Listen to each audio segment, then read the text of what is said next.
Hello and welcome. Before we begin, I invite you to slow your breathing just a little, to let the weight of the day gently fall away, and to remind yourself that this space, is meant for rest, calmness, and peaceful learning. You don't need to focus too closely. You don't need to remember every detail. Just allow my voice to drift quietly in the background, like the distant sound of waves touching an ancient shore. Tonight, we begin a long and gentle journey, a journey into the ancient and timeless world of Egypt, a land shaped by stone, water, and sky, where history does not rush and learning feels as calm as rest itself. And before we truly begin, if you enjoy peaceful history journeys like this one, I would truly appreciate your support on the channel.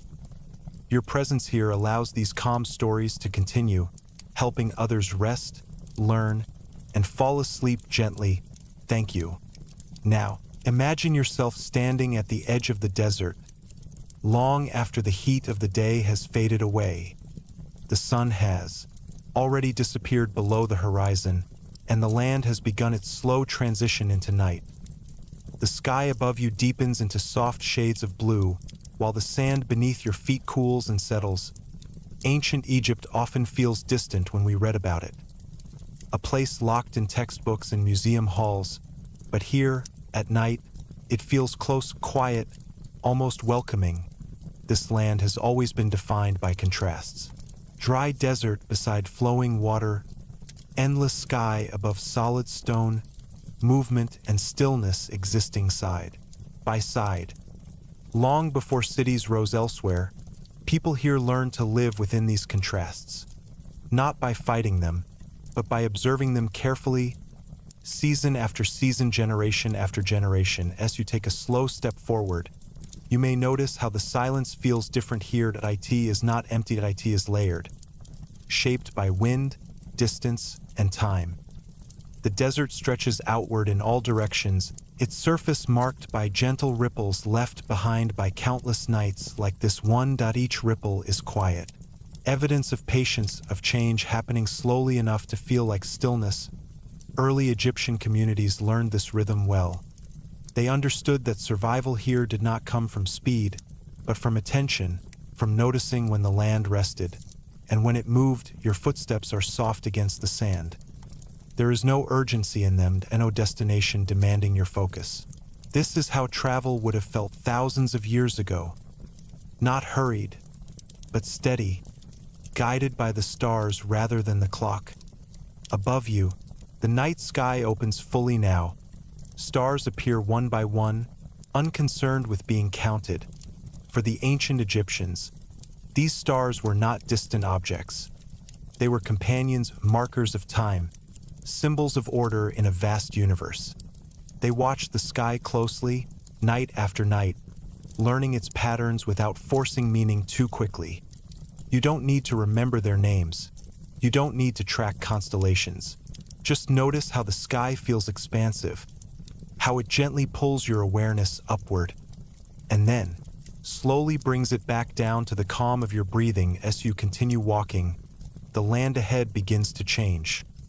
The sand grows firmer beneath your feet, and the ground feels more settled, as though shaped by human presence long ago.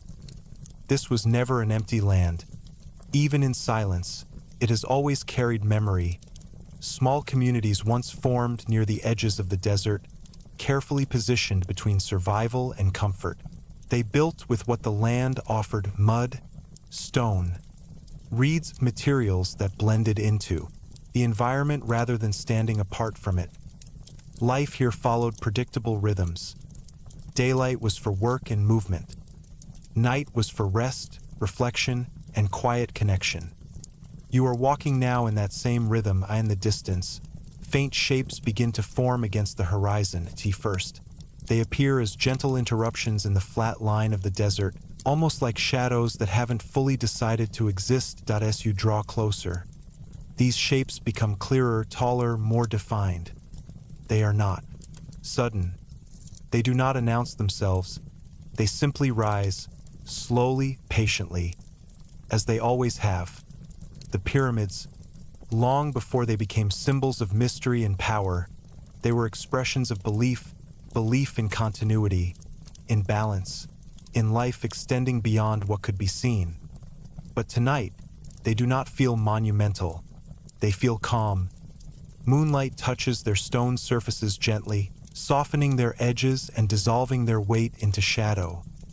They stand without movement, yet they do not feel frozen. They feel settled, as though they have already completed every task they were meant to perform. The people who built them did not rush. They worked over decades, sometimes generations, understanding that permanence comes from patience, not force. This idea flows quietly through your thoughts now, not as a lesson, but as a feeling time does not need to hurry. You pause for a moment, standing at a comfortable distance. There is no need to approach more closely. The silence here is complete, yet it feels full rather than empty. You may notice your breathing has slowed. Your shoulders feel heavier, lower, more relaxed. This is the land doing what it has always done best, inviting stillness. Somewhere beyond the desert, the Nile continues its steady movement through the darkness. You cannot see it yet, but its presence is felt, a quiet certainty rather than a sound. For ancient Egypt, the Nile was not simply a river, it was rhythm itself, a guide, a promise, a reminder that renewal comes through repetition. Each year, it rose and fell, bringing life without haste, and tonight, that same rhythm carries through the land, into the sand, into the stone, and into you. Your awareness begins to soften, thoughts drift more slowly now, stretching out like shadows across the desert floor. There is nothing you need to hold on to, nothing you need to remember perfectly. Learning here happens quietly, almost unintentionally. Like breathing, the pyramids remain beside you, the stars continue their patient watch above, and the ancient land of Egypt rests peacefully under the night sky. You are exactly where you need to be, and as this gentle journey continues, you may notice that rest begins to settle in more deeply, naturally, without effort, as we move slowly forward, together. As you remain there, standing quietly between desert and sky, the night seems to deepen around you, not suddenly, but gradually. As though the world is lowering its voice even further. The sand beneath your feet has grown cool now, it no longer carries the memory of the sun. Instead, it holds the calm of darkness, a steady, grounding presence that invites you to slow down. You begin to move again, not away from the pyramids, and not directly toward them either, but simply along the open space that surrounds them. Here, the desert feels wide and unclaimed, no walls, no paths carved sharply into the land. Only gentle slopes and soft curves, formed by wind that has passed through countless generations. For the people of ancient Egypt, this stillness was never meaningless.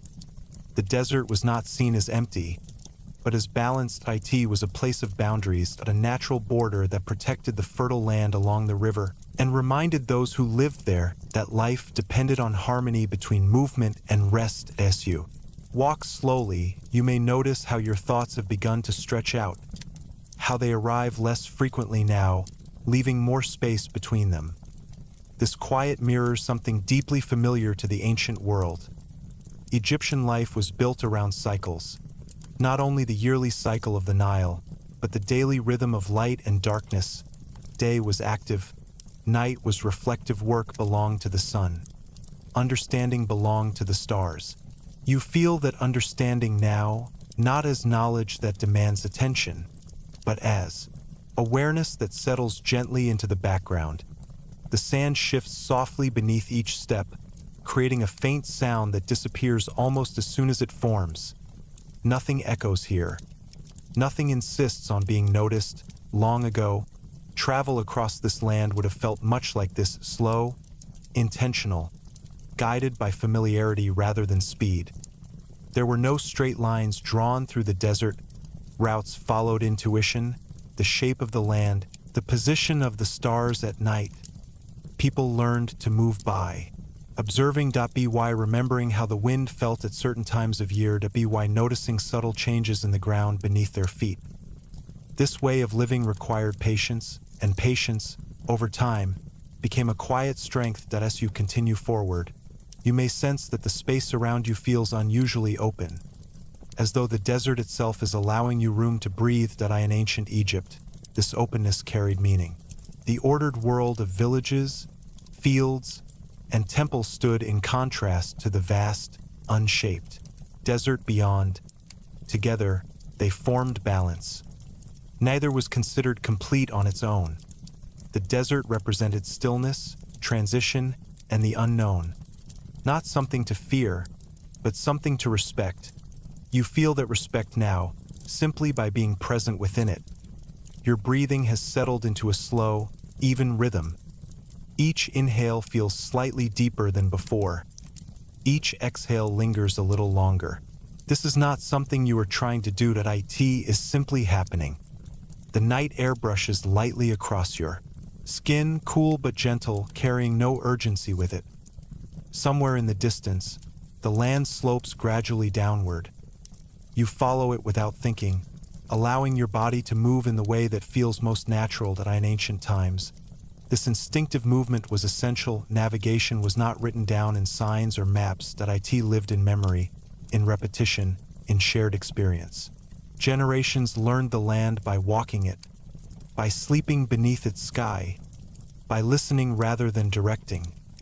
You are doing the same now, without effort. The silence around you feels thick, almost textured, like something you could rest against. And within that silence, history feels less like a story, and more like a presence. People once crossed this same terrain with animals and supplies, moving between the river and the edge of the desert. They traveled at night when the heat faded, guided by the moon and the stars, their pace shaped by endurance rather than speed. These journeys were not dramatic. They were repetitive, predictable, and, because of that, they were sustainable. You may notice how this idea settles comfortably in your mind. The idea that repetition can be calming, that familiarity can be a form of safety. The sand here is undisturbed. No sharp footprints remain. Only faint impressions that soften quickly and return to stillness. This is how memory worked here too. Not carved sharply into stone, but held gently through ritual, through story, through shared rhythm. As you pause again, the pyramids are now slightly behind you, visible only when you turn your head slowly. Ahead, the desert opens once more, quiet and unmarked. You are not leaving anything behind. You are simply moving through. This sense of transition mattered deeply in ancient Egypt. Movement was never only physical. It was symbolic. A passage from one state to another, from day to night, from activity to rest, from awareness to calm. And here, in the heart of the desert at night, that transition feels effortless. Your thoughts drift. They do not hold their shape for long. They come and they go without needing your attention. This is where learning becomes gentle. Information no longer feels like something to collect. It becomes something to absorb slowly, almost subconsciously. The desert has always encouraged this kind of understanding, not through instruction, but through presence. As the night continues, the temperature settles into a steady coolness. The air feels balanced now, neither warm nor cold. Your body responds naturally. Muscles soften. Posture relaxes. Awareness turns inward. You are still walking, but it feels more like floating than moving. The land does not resist you. It supports you quietly. And in this steady, unchanging stillness, you may begin to sense how ancient Egypt endured for so long. Not through constant expansion, but through consistency, through respecting cycles, through accepting limits, through understanding when to act and when to remain still. These ideas do not ask to be remembered. They simply pass through you, leaving behind a sense of calm. The desert remains open. The night remains quiet, and you continue forward, supported by the same stillness that once guided an entire civilization.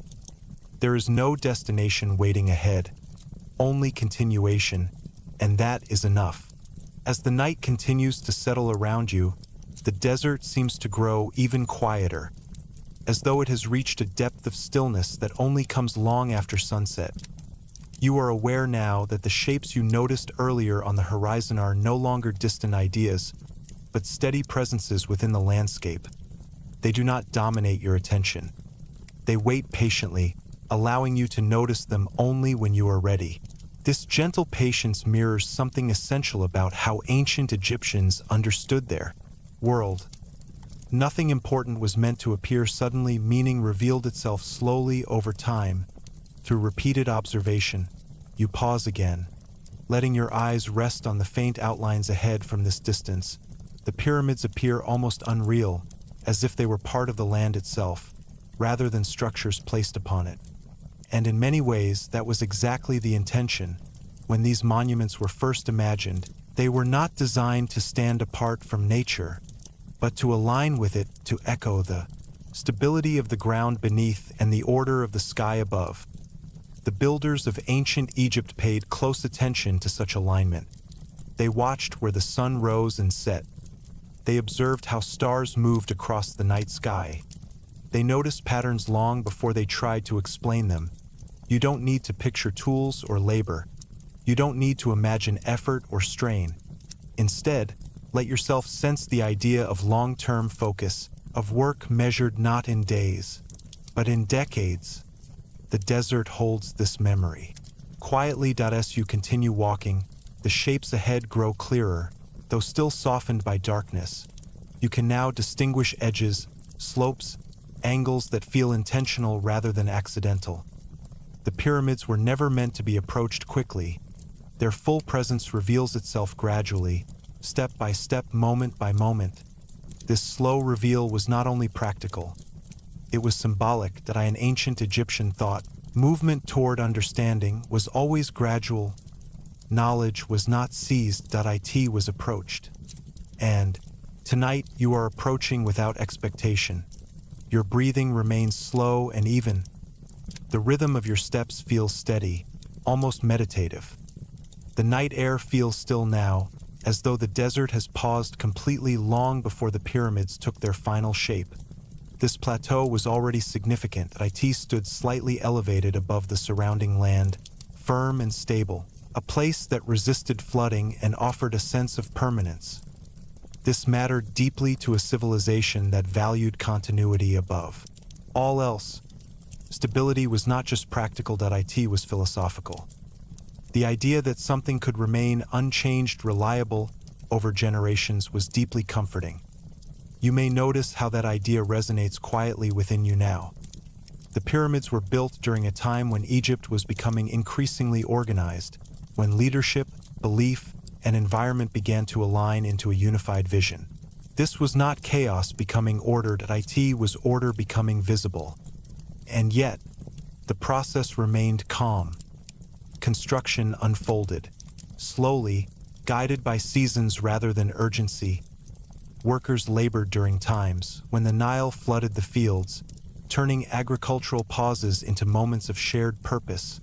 This rhythm, this cooperation with nature rather than resistance against it, allowed monumental work to unfold without constant strain. As you draw closer, the pyramids no longer feel mysterious.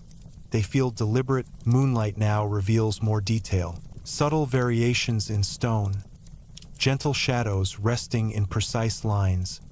You do not need to examine them closely. Just noticing their presence is enough. The ancient Egyptians did not see these structures as symbols of power alone. They were expressions of balance between earth and sky, between life and what followed. But even that understanding was not rushed. Belief developed through repetition, through ritual, through shared experience over time. Tonight, you are not being asked to believe anything, only to notice. The land remains quiet. The air remains still. Your thoughts continue to slow, stretching gently, losing their sharp edges. This is where history begins to feel different. Not like a sequence of events, but like a state of being. The pyramids stand where they do because this place felt right, because the ground felt dependable, because the sky above felt ordered. These decisions were intuitive as much as intellectual. As you stand now, at a comfortable distance, you may sense that same intuition guiding you, encouraging you to remain unhurried. There is no reason to move closer. Yet, there is no reason to turn away. The pyramids are content to exist without interaction, so are you. This calm coexistence is perhaps the most accurate way to experience ancient Egypt at night. Not as a spectacle, but as a presence. The stars above remain steady, unchanging in their slow movement. The desert floor feels cool and solid beneath you, and the monumental shapes ahead continue to rest, exactly where they have rested for thousands of years.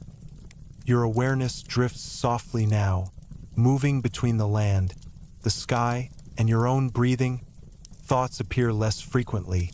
When they do, they dissolve quickly, like shadows fading into the sand.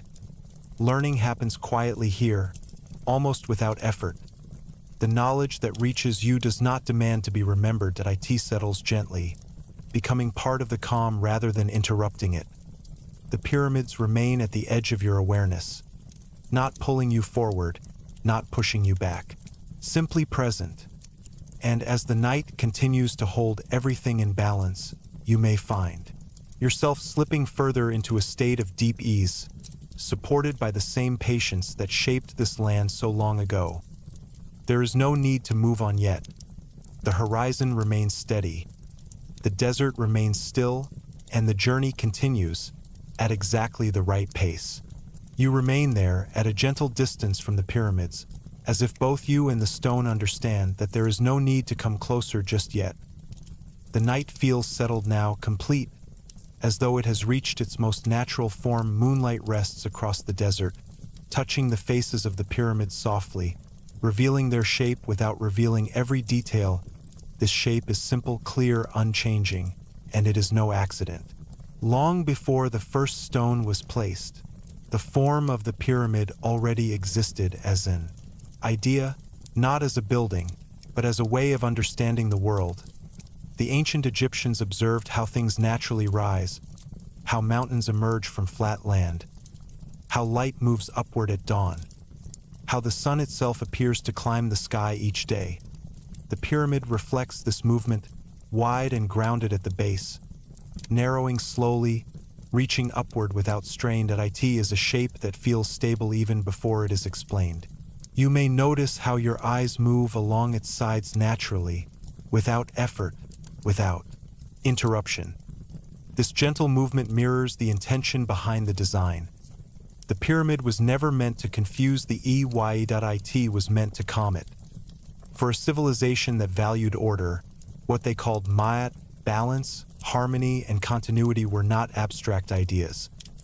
They were practical goals. Buildings were expected to reflect the same sense of stability that people sought in their lives.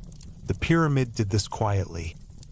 Its wide base symbolized permanence, connection to the earth, reliability.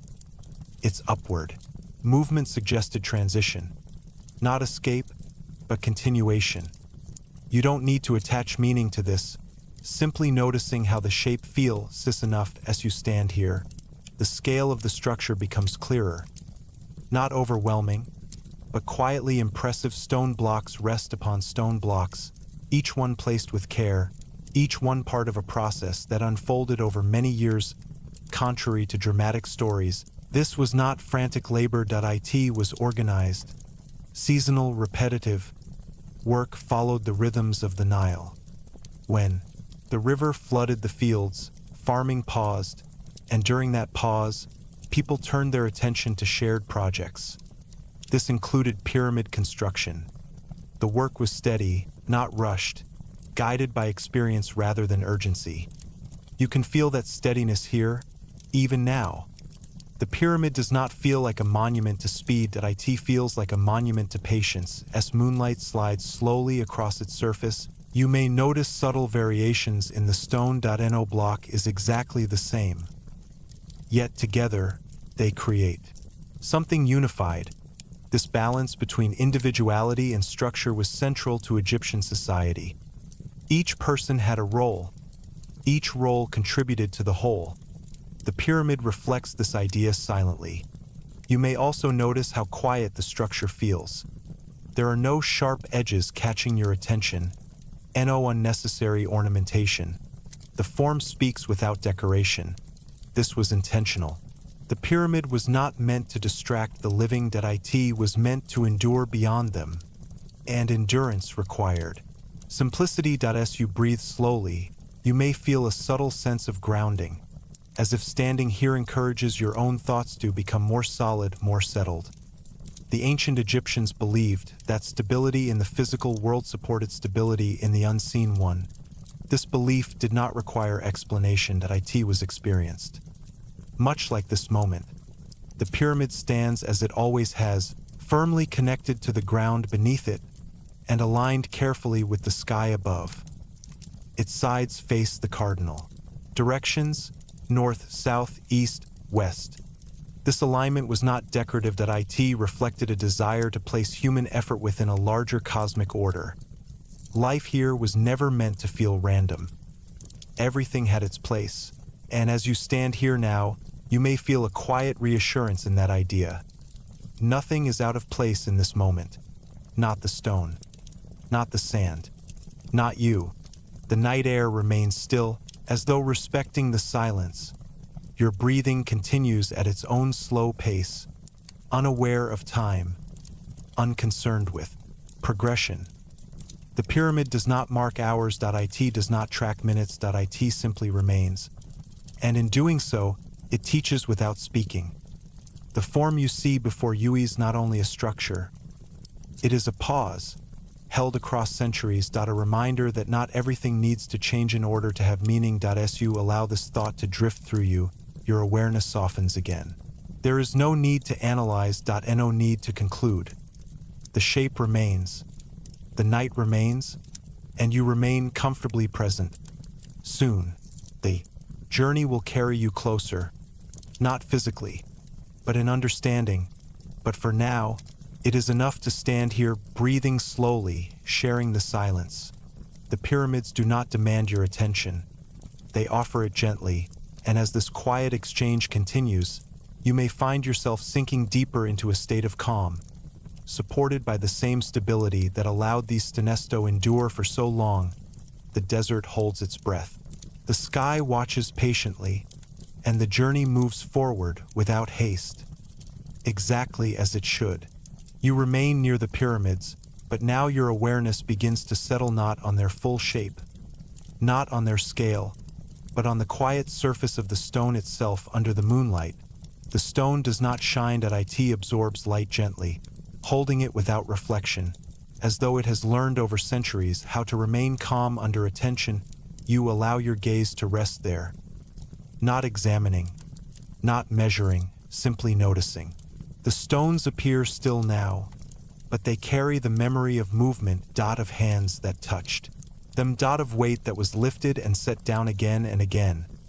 Slowly, patiently, in ancient Egypt, stone was never treated as lifeless material. It was understood as something enduring, something that carried time within it.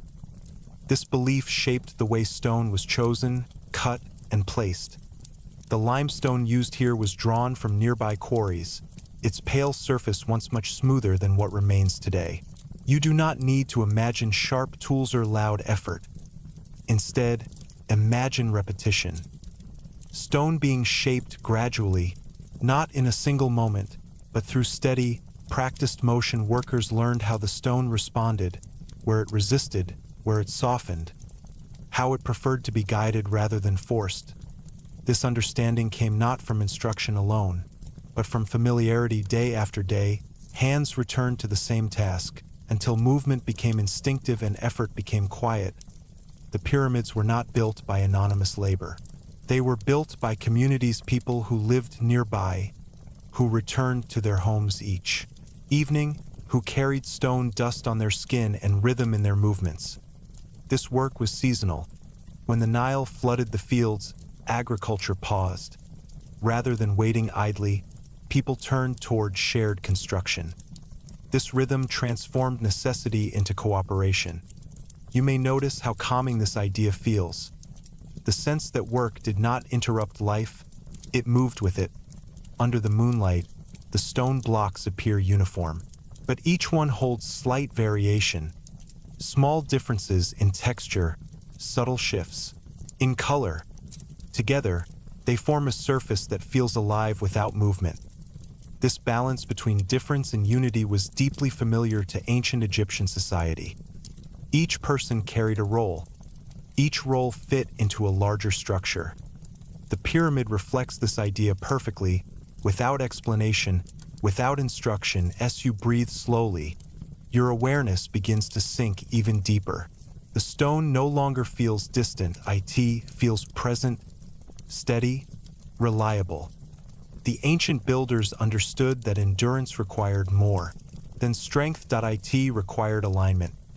Stones were placed not only for balance, but for continuity. Layer by layer, the structure rose, not hurried, not uncertain. This slow ascent mattered. A shape that rises too quickly loses stability. A structure built without patience cannot endure time. The pyramid's form allowed weight to settle naturally downward, distributing pressure evenly, allowing gravity to become an ally rather than an obstacle. This was not accidental. It was observed, tested, refined through experience. You do not need to understand the engineering.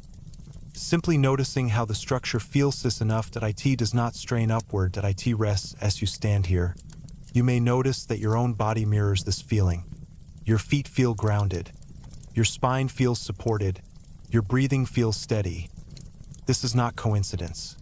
Human bodies respond naturally to forms that feel stable. The pyramid does not excite the senses, it calms them. Moonlight continues its slow movement across the stone, revealing edges, then softening them again. Time feels stretched here, as though minutes no longer insist on passing. In ancient Egypt, time was not experienced as a straight line. It was cyclical, returning, repeating. The stone reflects this understanding. Each block rests upon another, each layer repeating the one below it, not copying, but continuing. This repetition is soothing. You may notice your thoughts following a similar pattern now, circling gently, returning to calm rather than pushing forward.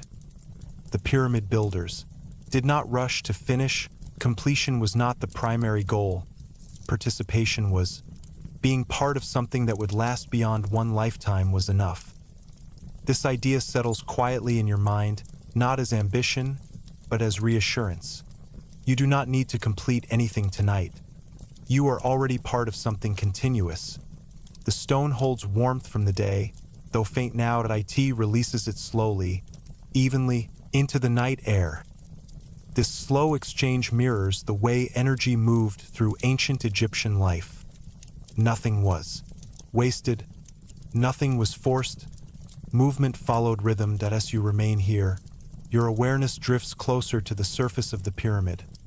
Not physically, but attentively, you sense how each stone rests securely, supported by those beneath it, supporting those above. This quiet cooperation is perhaps the most enduring lesson of all. No single stone carries the structure alone, and no single moment defines its existence. Everything contributes, and everything rests. The night remains still. The desert does not interrupt. Your breathing grows even slower now, as though guided by the same patient logic that shaped this monument. The pyramid does not ask for your focus. It receives it gently, and in doing so, it offers something rare, a sense of unshaken calm. You may notice that learning here does not feel like effort. Information arrives softly, wrapped in stillness, absorbed without demand. This is how ancient knowledge endured, not by urgency, but by calm repetition, stone by stone, season by season, generation by generation, and now breath by breath. The moon continues its watch, the stone continues its rest, and you remain here, supported, grounded, allowed to drift. The journey does not need to move quickly. There is no reason to hurry. Everything essential has already found its place. The desert night continues to unfold slowly without any sense of urgency. You are still near the pyramids, yet your awareness begins to lift gently upward away from the stone, away from the ground toward the wide, open sky above. The air feels cooler now, softer, as if the world itself has decided to rest above you. The stars appear not as distant points of light, but as a quiet pattern, steady, unchanging.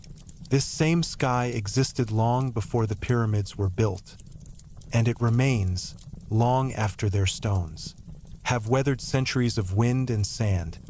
For the ancient Egyptians, the sky was never separate from life on earth. It was a map, a guide, a reflection. They observed it carefully, not with haste, but with patience, night after night. The same stars returned to the same places. This repetition brought comfort. It suggested order, continuity, meaning.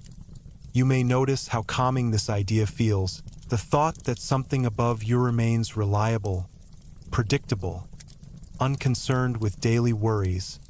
The ancient Egyptians believed that the heavens were not chaotic. They were structured, and this belief shaped everything they built. The pyramids themselves were aligned with astonishing precision. Their sides faced the cardinal directions north, south, east, west. This alignment was not symbolic alone. It was practical, observed and verified through repeated measurement. The north, in particular, held special importance. In the night sky, certain stars never set. They circle endlessly around a central point. These were known as the imperishable stars. To the ancient Egyptians, they represented permanence, a form of existence that did not fade. It was believed that the soul of the king would ascend to these stars after death, joining their endless movement. You do not need to believe this, simply noticing how carefully the idea was held is enough.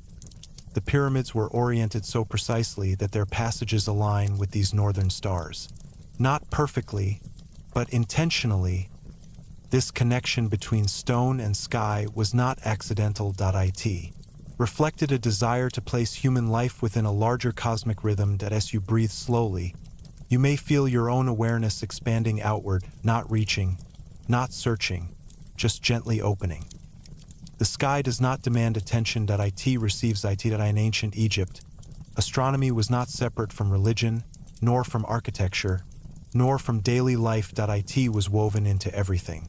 The rising and setting of stars helped mark time, determine seasons, guide agricultural cycles. The heliacal rising of Sirius, for example, signaled the coming flood of the Nile. This single event connected sky, river, and survival. When Sirius appeared just before dawn, the people knew that renewal was approaching, fields would be nourished, life would continue. You may notice how gentle this understanding feels, how different it is from anxiety, from uncertainty. Time was not something to outrun. It was something to observe. The pyramids were built with this same philosophy. They were not meant to conquer time. They were meant to participate in it. Their alignment with the stars allowed them to become part of a cycle larger than human life. As you remain still beneath the sky, the stars seem to drift, though they remain exactly where they have always been. This illusion of movement mirrors the way time feels when you are calm. Minutes pass, but they do not pull you with them. Ancient Egyptian priests studied the sky with simple instruments, using sight, shadow, and repetition. No lenses, no machines, just observation.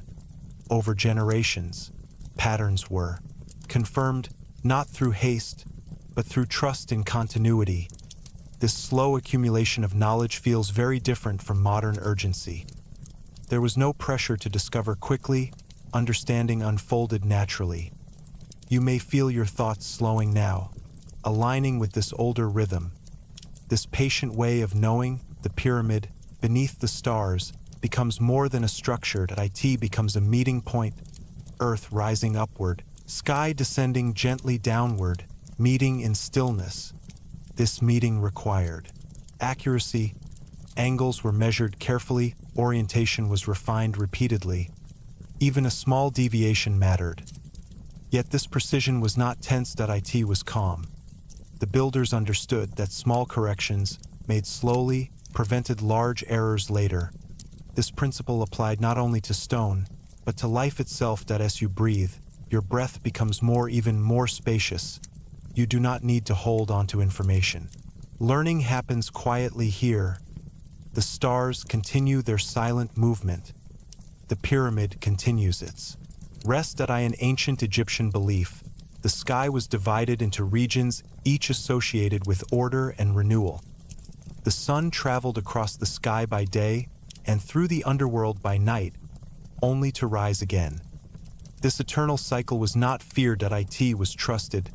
Death was not an end, but a transition, much like night becoming morning. The pyramids reflected this belief. They were not tombs of finality. They were structures of passage, stone pathways, aligned with stars, guiding the soul toward continuity. You may notice how peaceful this framing feels, how it removes urgency from existence. Nothing truly disappears. It changes form. The sky above you seems endless now, vast, unconcerned with scale. Yet the ancient Egyptians felt at home within it. They did not feel small beneath the stars. They felt connected. This sense of connection is still available. Even now, that as you lie or sit comfortably, your awareness rests between earth and sky, supported, balanced. The pyramid does not block the stars. It points toward them. Not dramatically, not forcefully, quietly.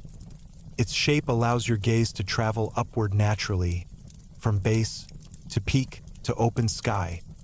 This gentle movement is intentional. It mirrors the journey of attention itself, from grounded awareness to expansive calm. You may notice your breathing synchronizing with this upward flow, slow, unforced. The night deepens, stars remain steady. And the knowledge you receive here does not arrive as facts, but as atmosphere, understanding without effort. The ancient Egyptians trusted this kind of knowing. They believed that what was truly important would endure, repeat, return. Just like the stars, just like the river, just like the calm that settles over you now. The sky holds its pattern. The pyramid holds its form, and you remain here, resting between them, learning gently, without needing to try. The journey continues, not forward, but deeper. The night remains calm, unchanged, as though it has settled into a deep and steady breath. You are still here, within the quiet presence of ancient Egypt, yet your attention begins to shift, not outward toward stone or sky, but inward, toward the people who once lived beneath both. Among them, one figure stood at the center of everything, the pharaoh.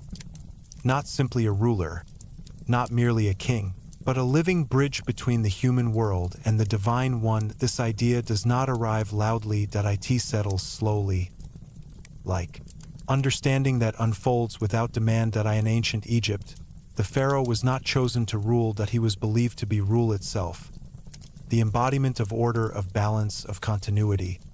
What the Egyptians called ma'at was not an abstract philosophy. It was the natural state of the universe, when everything remained in harmony. The pharaoh existeto maintained this harmony. You may notice how calm this idea feels, how different it is from power based on force. Authority here was not loud. It was assumed, inherited, woven into the structure of reality itself.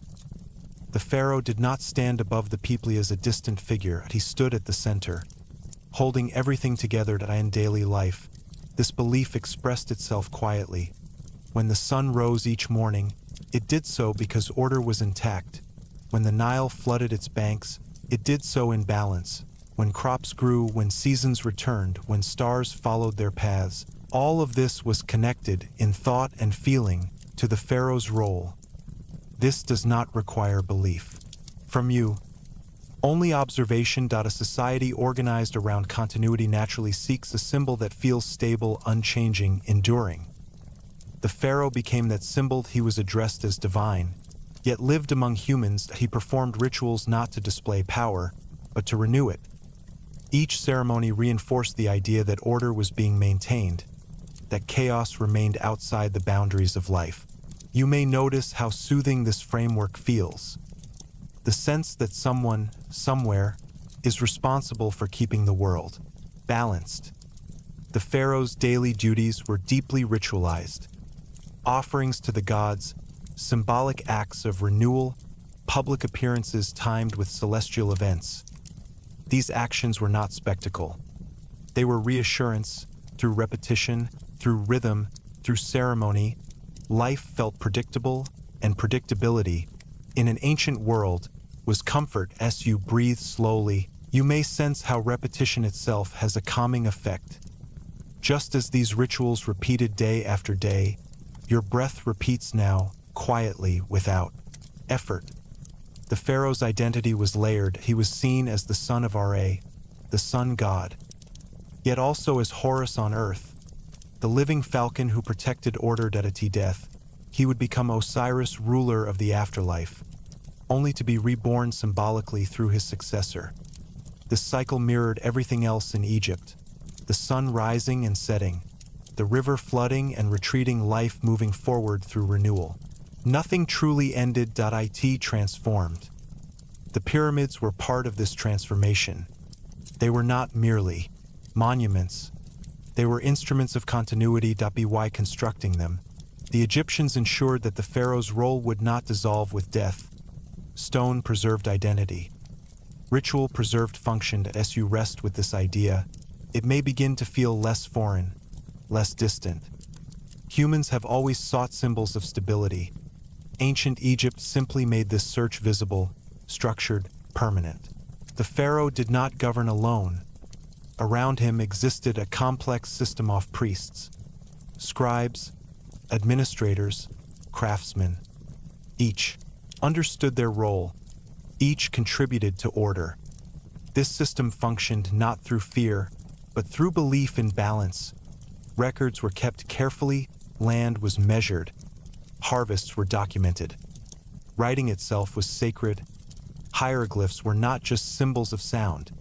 They were symbols of meaning. To write something was to give it permanence. You may notice how softly knowledge settles when it is treated with care. Nothing here feels rushed.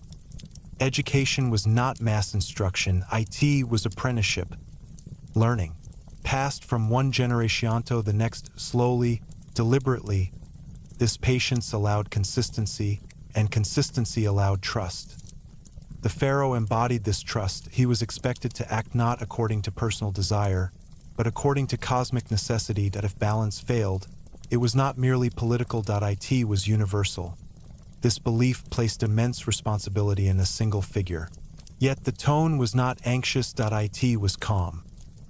Responsibility was not pressured. It was purposed. As the night deepens, you may feel how purpose, when clearly defined, can actually bring peace. There is no confusion about what must be done. Only repetition, care, attention. The pharaoh's image appeared everywhere, in temples, on walls, and statues. Not as decoration, but as reinforcement, a reminder that order remained present. These images were not lifelike portraits. They followed strict conventions, youthful, calm, balanced. The pharaoh was never shown aging, never shown tired. This was not denial of reality. It was emphasis on continuity. The individual mattered less than the role, and the role endured. You may notice how this idea eases the weight of individuality. Not everything rests on one moment. Not everything must be unique. Being part of something continuous can be deeply comforting as you breathe. This comfort settles more fully. The pharaoh's voice carried authority, but it was rarely raised. Commands were issued through structure, through tradition, through established order. Change happened slowly. This slowness was intentional. It prevented disruption. It preserved harmony. Even innovation was framed as restoration of what already existed. Nothing new, only renewed. The pyramids themselves followed this logic. They evolved gradually from earlier tomb forms, each version refining the idea, never abandoning it. This patience allowed perfection to emerge without pressure as the stars remain steady above. The figure of the pharaoh feels less like a ruler and more like a rhythm. Present, repeating, steady. You may sense how this rhythm aligns with your own breathing now.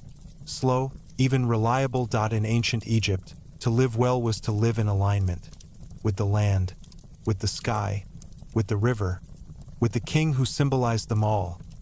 This alignment reduced uncertainty, and reduced uncertainty invites rest. The pharaoh's death was not feared. It was prepared for. Carefully, ritually. Every object placed in the tomb served a purpose. Not excess, but function. Food for nourishment, texts for guidance, symbols for protection. Death was treated as another stage of existence. A transition rather than an end. This understanding allowed Plato live more fully. Fear had boundaries. You may notice how freeing this idea feels, how it allows the mind to loosen its grip. Nothing disappears. Everything continues. The night air remains gentle. Your body feels supported. The story unfolds without effort. The pharaoh, once living, once breathing, now resting within stone, continues his role through memory and structure. And as you rest here now, learning softly, you participate in that same continuity, listening, breathing, drifting. The past does not rush toward you. It meets you quietly, and the journey moves on unhurried, balanced, exactly as it was meant to. The night feels deeper now, as though the world has moved into a quieter layer of itself. You remain within ancient Egypt, but your attention begins to drift toward a question that every civilization has faced, softly, without urgency. What happens after life gently comes to rest? For the ancient Egyptians, this question was not surrounded by fear. It was surrounded by preparation. Death was not an interruption. It was a passage. A continuation of the same order that governed the living world. As you breathe slowly, you may notice how calming this idea feels. The sense that nothing truly ends, that everything simply changes form. The Egyptians believed that each person was composed of several interconnected parts. The physical body, the Ka life force, the Ba personality, and the Ak, the transformed spirit. These elements did not separate abruptly. They adjusted, realigned, found balance again. This belief shaped every ritual, every tomb, every text carved into stone. Preparation for the afterlife was not reserved for kings alone. Anyone who could afford it took part in this quiet planning, not from obsession, but from trust. The journey beyond life was expected to follow rules, just as life itself did. Order did not dissolve at death. It continued. At the center of this belief stood Osiris. Once a king, now ruler of the afterlife. Osiris represented renewal, rebirth, the promise that life could emerge again even after decay. His story was known to everyone. Murdered, restored, reborn. Not dramatically, not suddenly, but through patience and balance and divine order. Osiris did not judge harshly, he presided calmly. The afterlife was not a place of reward or punishment in the way we often imagine. It was a continuation of Ma'at, balance, harmony, truth. As you rest with this idea, you may notice your thoughts slowing, loosening their grip on fear. In Egyptian belief, after death, the soul traveled through the underworld, not blindly but guided, spells, texts, symbols. The Book of the Dead was not a book in the modern sense. It was a collection of guidance, carefully chosen, placed with the Disiaset to assist their journey. These spells were not incantations of power. They were reminders of names, of directions, of truths. Knowing where to go is essential. Knowing who you were was even more important. The heart of this journey stood a single moment, quiet, solemn, decisive. The weighing of the heart. You may imagine it gently now, without detail, without tension. The heart, considered the center of thought, memory, and intention, was Placed upon a scale, opposite attested the feather of Maat, light, simple, balanced. This moment was not dramatic, that it was honest. The heart did not speak, that it revealed if it was light, aligned with truth, free of excess burden. The soul moved forward if it was heavy, weighed down by imbalance. The journey could not continue. This was not punishment, that it was consequence. Balance either existed, or it did not. You may notice how calm this concept feels. How different it is from fear-based judgment. N01 was condemned suddenly. N01 was surprised. Life itself prepared the heart. Daily actions mattered. Not because of rules, but because of alignment. To live well was to live lightly as your breathing deepens. You may sense how this belief naturally encourages calm living. Nothing extreme, nothing excessive, balance in all things. The heart was never removed during mummification, that it was left in place. Because it was needed, memory lived there, identity lived there. The body was preserved not out of vanity, but necessity. The Ka needed a place to return.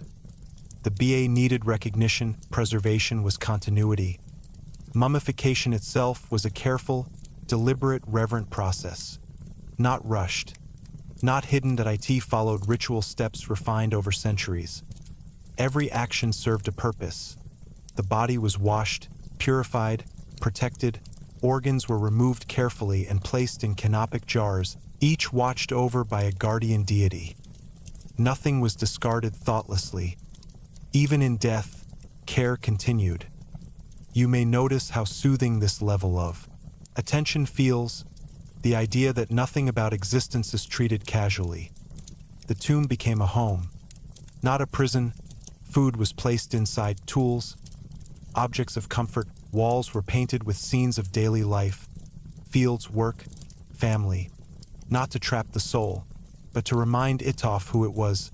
Names were written everywhere. To erase a name was to erase existence. To remember a name was to preserve life.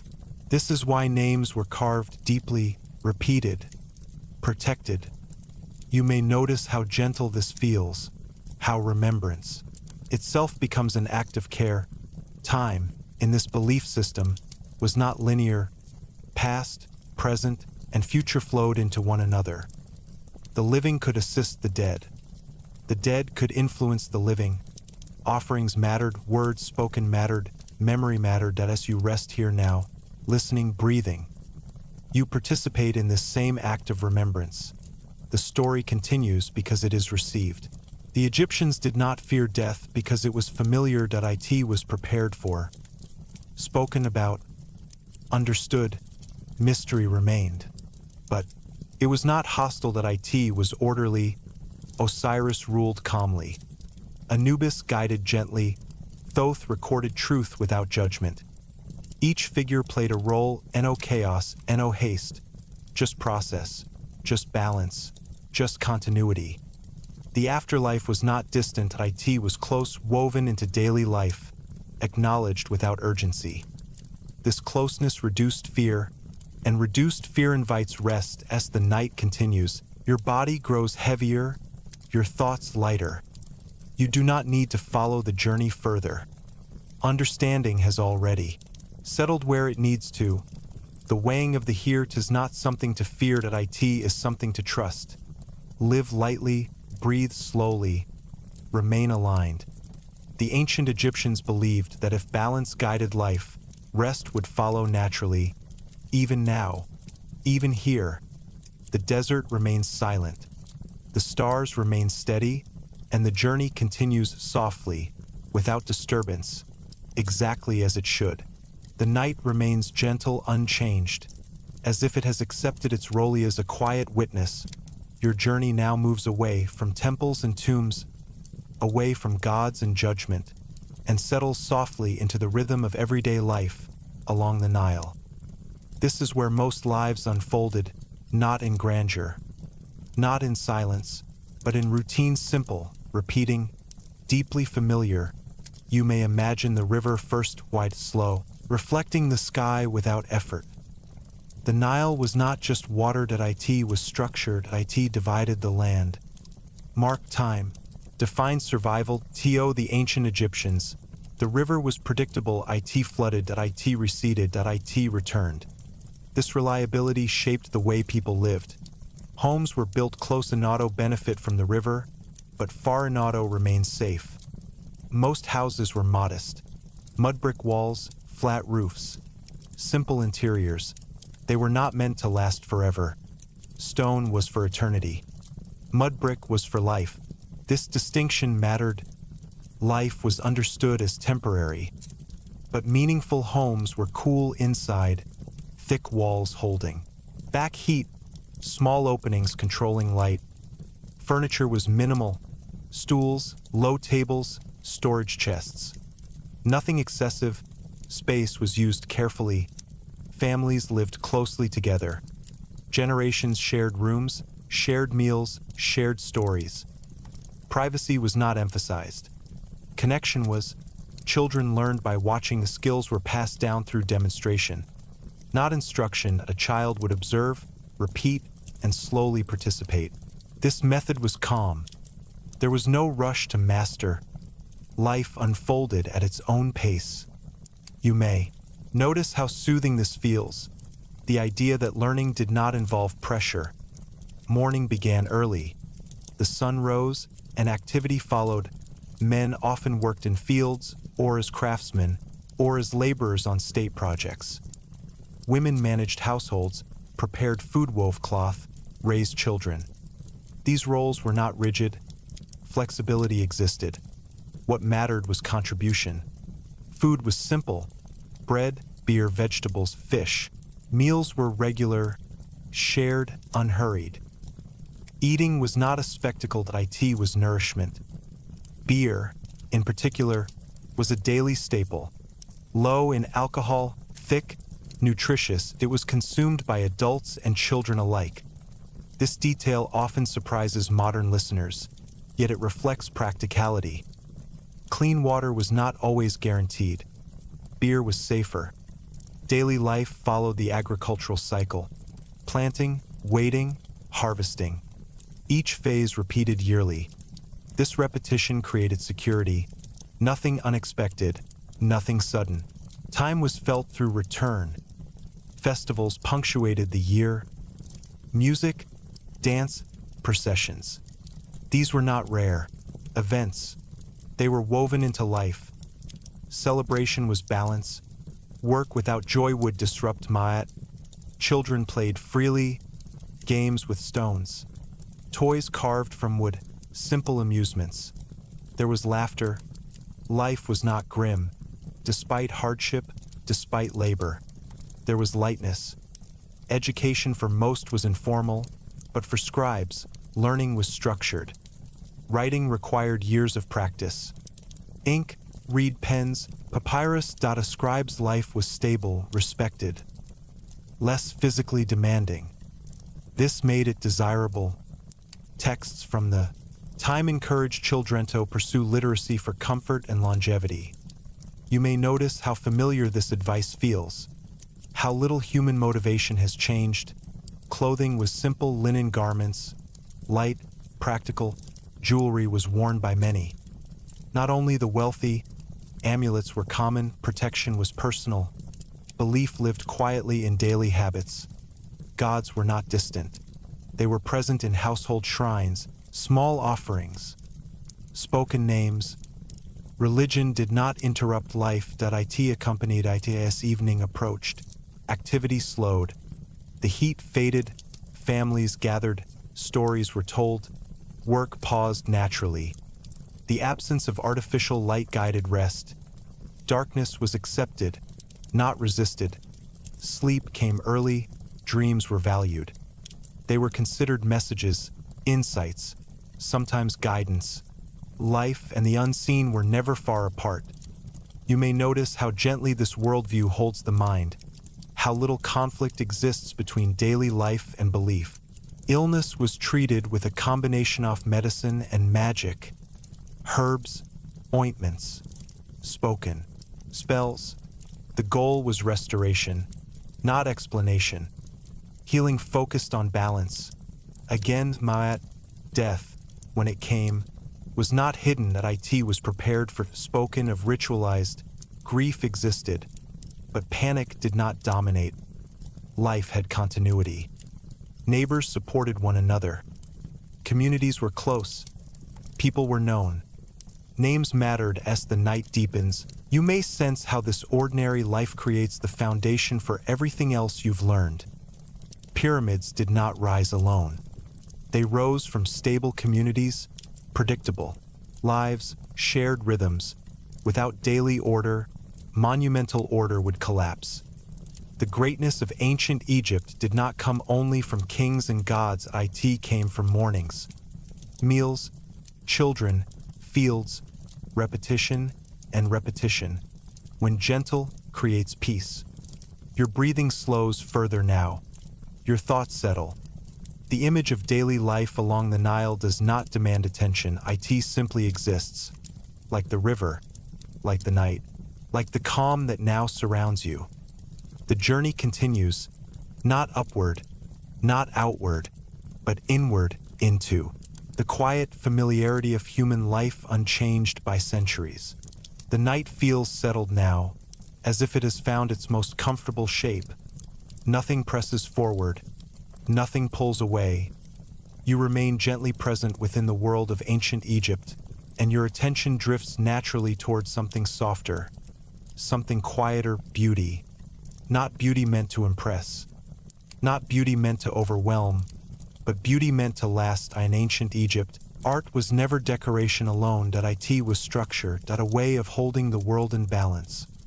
You may imagine a wall first, cool stone, smooth beneath. The hand, covered in carved figures and painted forms. These images were not spontaneous. They followed rules, strict ones. Yet within those rules, there was calm freedom. Figures stand in familiar poses, heads turned sideways, eyes facing forward, shoulders square, legs in motion. This was not a lack of skill. It was intention. The Egyptians believed that clarity created endurance. A form that was easy to recognize would survive time. Ambiguity faded. Order remained. This is why bodies were shown in their most identifiable angles, not realistic, but complete. You may notice how calming this clarity feels, how the eye does not strigglito interpret.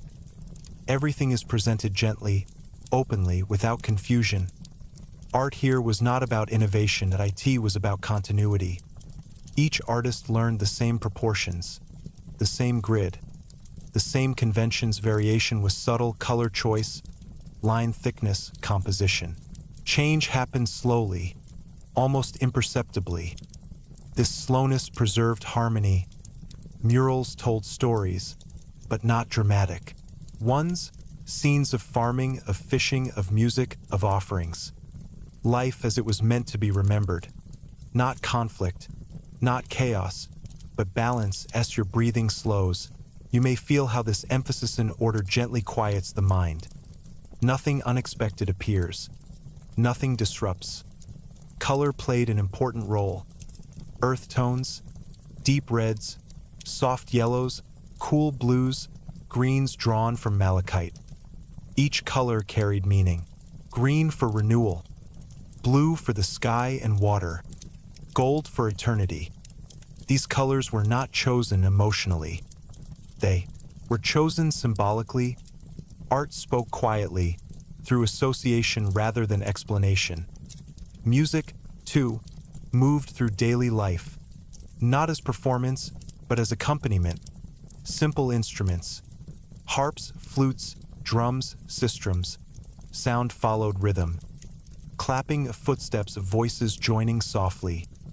Music did not demand silence from others. It existed alongside conversation, work, movement that blended.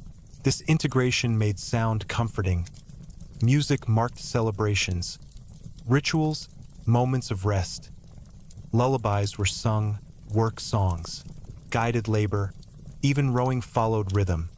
Sound created coordination, and coordination created ease. You may notice how rhythm itself can relax the body, how repetition invites surrender. Dance was part of this expression. Movements were controlled, graceful, measured. Dancers did not leap wildly. They flowed. Hands curved gently, bodies aligned. Dance was visual balance made physical.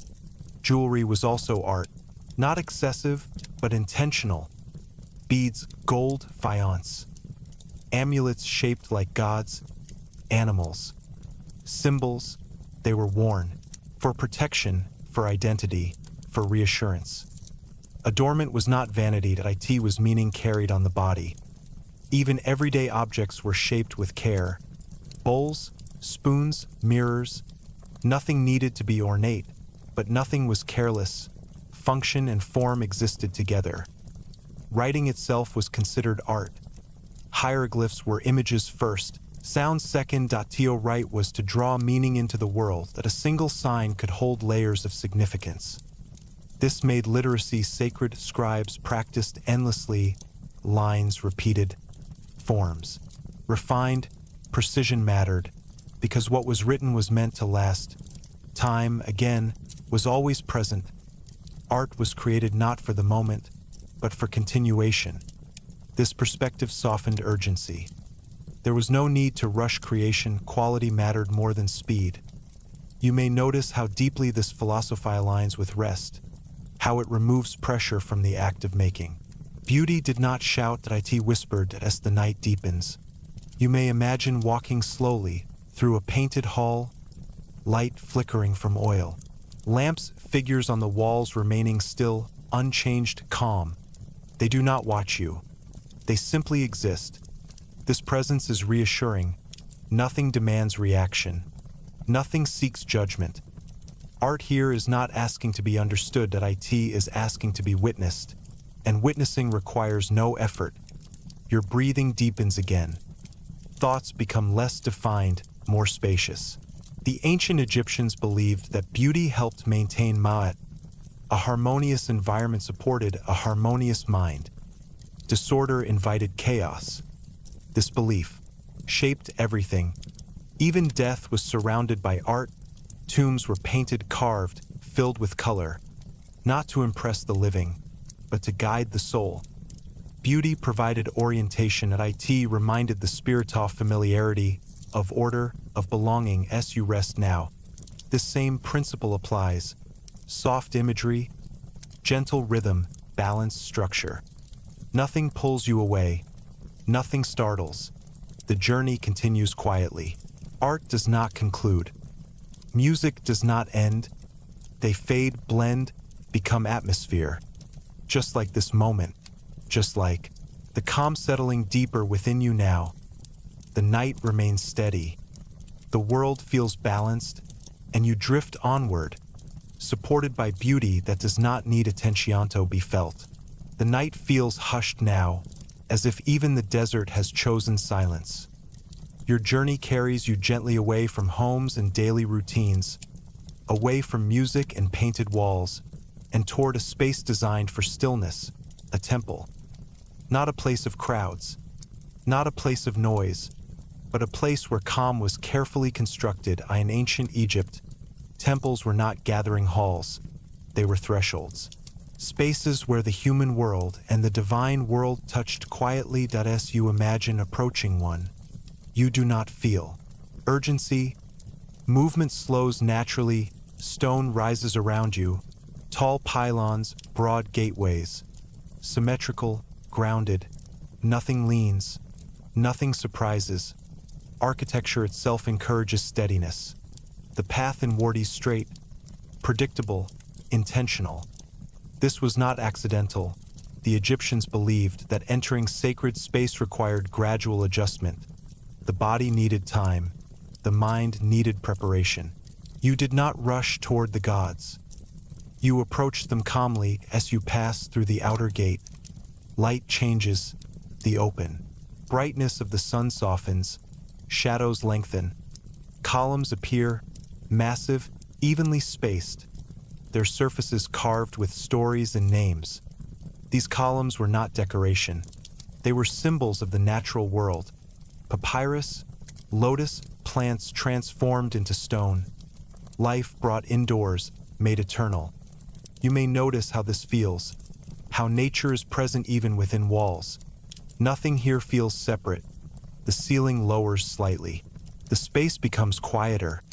Sound does not echo sharply, it settles. Ancient temples were designeto, absorb noise to prevent disturbance. Silence was valued, not empty silence, but intentional quiet. The heart of the temple was the sanctuary, small, dark, still. Only priests entered this space, not because others were unworthy, but because intimacy required limitation. The god did not need crowds. The god needed care. Statues rested within the sanctuary, not as idols, but as focal points. The god was Believeto inhabit the statue temporarily, to rest there, to receive offerings. Each morning, priests performed rituals. They washed, purified, dressed the statue. Clothing was changed, incense burned, food was offered. Not theatrically, not dramatically, quietly. These acts were not for the people. They were for balance. The gods did not demand worship. They required maintenance. This is an important distinction. Ritual was not submission, it was service. As you breathe slowly, you may sense how comforting this relationship feels. A partnership rather than fear. The priesthood was highly trained. Rituals followed precise order. Words spoken had exact phrasing. Gestures followed tradition. Consistency mattered. Improvisation did not. Change introduced instability, and instability disrupted Maya. You may notice how repetition itself creates calm, how knowing what comes next removes tension. The temple operated like the cosmos, predictable, ordered, balanced. Festivals occasionally opened templesto the public. Statues were carried outside. Processions moved through streets. Music accompanied movement. These moments were rare because rarity preserved meaning. Most of the time, the gods remained quietly present, not visible, but trusted. The walls of the temple recorded everything: offerings, victories, lineages. History was carved into stone, not to glorify, but to preserve order. Writing here was not narrative, it was affirmation. This has been done. This continues. This remains true. The temple was not a place of questioning, it was a place of reassurance. As you move deeper inward, light grows dimmer. Ceilings lower further. The outside world feels distant now, unimportant. This progression was intentional. The closer one moved to the divine, the less distraction existed. This design naturally quieted thought. Your breathing slows again, muscles soften. The temple does not ask anything of you, it simply holds space. The scent of incense lingers. Resinous, warm, steady. Smell was important, it marked sacred time. Just as sound marked rhythm, scent marked presence. The gods were Believeto enjoy fragrance. Pleasure was not forbidden, it was balanced. Offerings were not extravagant. Bread, beer, fruit, flowers, simple things, regularly given. Again, repetition mattered more than excess. The temple existed not for miracles, but for maintenance to ensure the sun would rise, that the river would flood, that order would persist.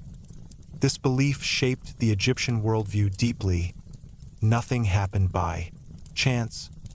Everything required balance, and balance required attention. Not anxious attention, but steady care as the night deepens. You may feel how naturally this philosophy invites rest. When responsibility is shared between humans and gods, no one carries the full weight. Trust replaces fear. The temple stands now, as it once did, cool, silent, supportive. That it does not demand belief. It offers structure. You may notice how structure itself can be comforting. How knowing where boundaries lie allows the mind to relax. There is no need to search here and no need to ask. The answers are not spoken. They are enacted daily, quietly, without spectacle. As you remain here, the sense of time dissolves further. Ritual collapses past and present. What was done centuries ago feels close, almost current, because repetition preserves presence.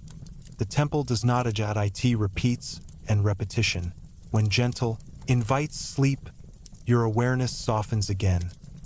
Thoughts grow wider, less defined. The journey continues not toward revelation, but toward deeper calm. The gods rest. The priests withdraw.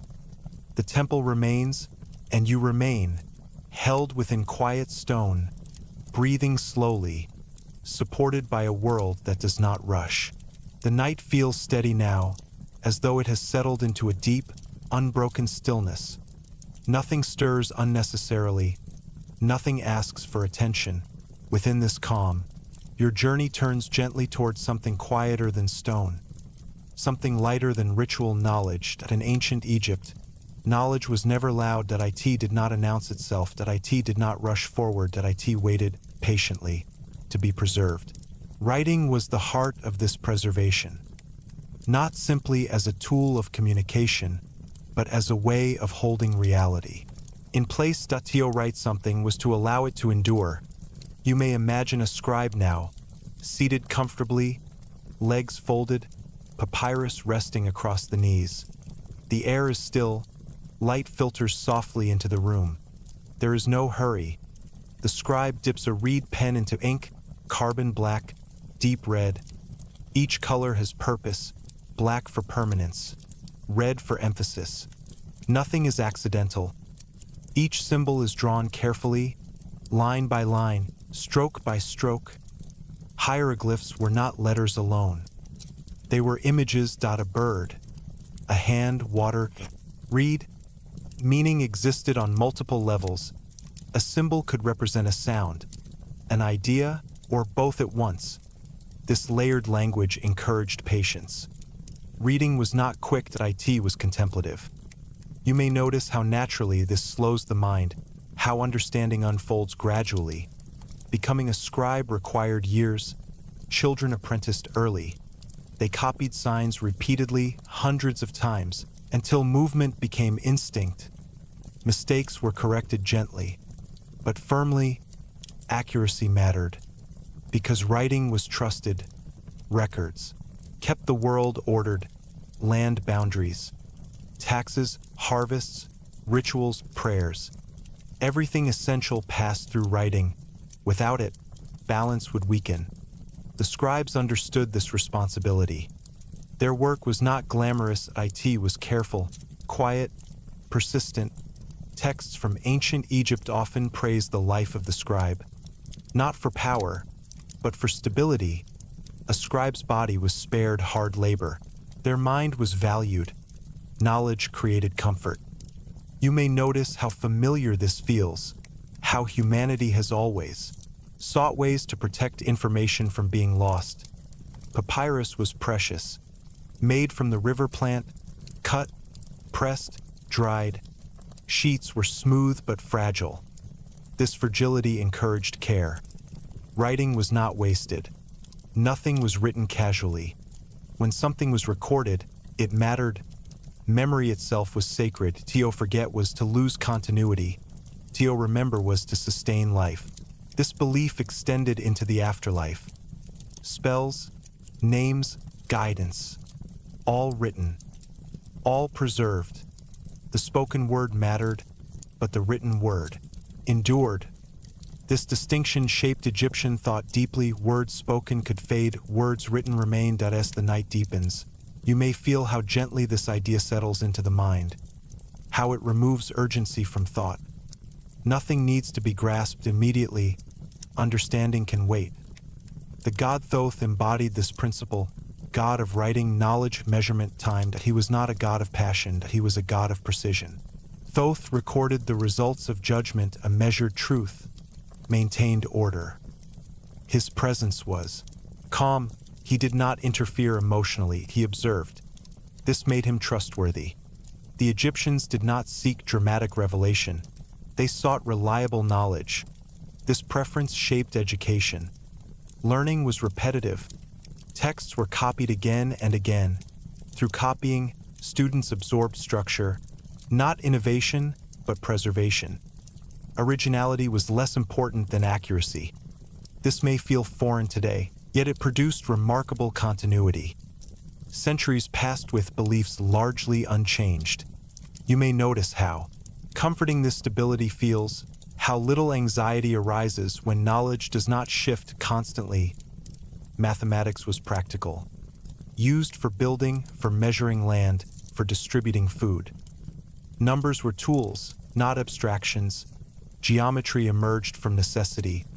Angles mattered, proportions mattered. Yet calculation was not rushed. Mistakes had consequences. Precision encouraged calm focus. Medicine, too, was recorded, treatments, symptoms, outcomes. Observation mattered. Magic and medicine existed together. This was not contradiction, that IT was balance. Healing addressed both body and spirit. Knowledge was holistic. Nothing existed alone. As you breathe slowly, you may notice how this integrated worldview feels natural, how it avoids fragmentation. Even time was recorded carefully. Calendars tracked seasons, festivals, astronomical events. Days were divided methodically. This order allowed planning. Planning reduced fear. The future was not unknown, that IT was anticipated. Writing created predictability, and predictability created rest. Libraries existed within temples. Scrolls were stored, protected, cataloged. Access was limited, not to hoard, but to preserve. Too much handling damaged papyrus. Care mattered more than availability. Knowledge was respected. Silence surrounded learning. Studying was not loud. IT was solitary, focused. You may imagine a quiet room now, a scribe alone with text. Only the soft sound of pen on papyrus, steady, repetitive. This rhythm is soothing. IT mirrors breathing in, out, again. The ancient Egyptians believed that writing had power because it fixed reality. A name written continued to exist. A deed recorded remained true. This belief shaped monuments, tombs, statues. Names carved deeply were protected against erasure. To damage a name was a serious offense. Existence itself was tied to remembrance. As you rest now, this idea may feel quietly reassuring. To be rememberitis, to continue. And listening itself is a form of remembrance. The knowledge shared here does not demand effort. IT settles softly, like ink, absorbing into papyrus, becoming part of the surface. Nothing smears, nothing rushes. The night remains calm. Your breathing is slow. Thoughts feel distant, unnecessary. The scribes continue their work patiently, without interruption. Words remain. Meaning remains, and you drift deeper into a state of rest supported by a world that values memory, structure, and quiet continuity. The night feels wide now, as if the world has gently opened outward. Your breathing is slow, steady, unhurried. From the stillness of temples and scribal rooms, your journey drifts outward, away from stone walls, away from written signs, and toward movement. In ancient Egypt, life was centered on the Nile. But Egypt itself was never isolated. Beyond the riverbanks, paths extended quietly into deserts, across seas, toward distant lands. Trade did not arrive suddenly. It grew slowly, patiently, as trust formed. Caravans moved at measured pace. Donkeys carried goods, step by step, over firm ground. Nothing rushed. Speed increased risk, and risk disturbed balance. Trade routes followed natural rhythms. Departures timed with seasons. Returns anticipated with calm certainty. Merchants were not adventurers in the modern sense. They were planners, observers, listeners. They learned when winds shifted, when sandstorms rose, when waters calmed. Knowledge guided movement. The eastern desert led to the Red Sea. From there, boats traveled south toward Punt. Punt was not a myth. It was a real trading partner, rich in incense, gold, ebony, exotic animals. Reliefs carved into temple walls show ships returning. Loaded, balanced, welcomed. Trade with Punt was ceremonial. Expeditions were recorded carefully. Success confirmed harmony with the gods. Failure was noted quietly, without drama. The sea itself was respected, not feared, but not challenged unnecessarily. Egyptians preferred rivers. The Nile was predictable. The sea was less. So, still, they traveled, because balance required exchange. From the north, the Mediterranean connected Egypto, the Levant, to Cyprus, to Crete. Copper arrived. Tin followed. Materials essential for tools, weapons, craft. Egypt did not produce everything it needed. This was understood. Self-sufficiency was not absolute. Interdependence was natural. Trade strengthened stability. You may notice how calm this worldview feels. How cooperation replaces competition. Merchants brought stories back. Not exaggerated tales, but observations. Languages heard, customs noticed. Goods exchanged. Foreigners lived in Egypt peacefully. Some integrated fully. Others remained distinct. Difference was not erased. It was accommodated. Borders existed, but they were permeable. Diplomacy was slow and deliberate. Letters were exchanged between kings. Formal language, measured phrases, carefully chosen words. Clay tablets carried messages across long distances. Politeness mattered. Tone mattered. Respect prevented conflict. Gifts accompanied. Letters, gold, textiles, crafted objects. These were not bribes. They were acknowledgments of relationship. And nothing was disrespectful. Egyptian gold was especially valued. The Nile produced abundance. Surplus allowed generosity. Generosity reinforced status. This cycle sustained peace. The desert itself acted as a natural boundary. It protected Egypt from sudden invasion. Travel through it required preparation. Water sources memorized. Rest points marked. Caravans moved in known patterns. Maps were mental. Knowledge passed through experience. Again, nothing hurried. Exploration occurred gradually. Miners traveled to Sinai for turquoise and copper. Inscriptions left behind mark presence, not conquest. Here we were. We returned safely. This mattered. Returning mattered more than reaching. The world beyond Egypt was viewed with curiosity, not desire for domination. Expansion occurred occasionally, but stability was preferred. Conquest disrupted order. Trade preserved it. You may feel how this philosophy keeps the mind at ease, how movement without aggression feels sustainable. Even time spent away was framed as temporary. Egypt was home. The Nile was center. Everything else orbited around its night deepens. The idea of slow movement, planned.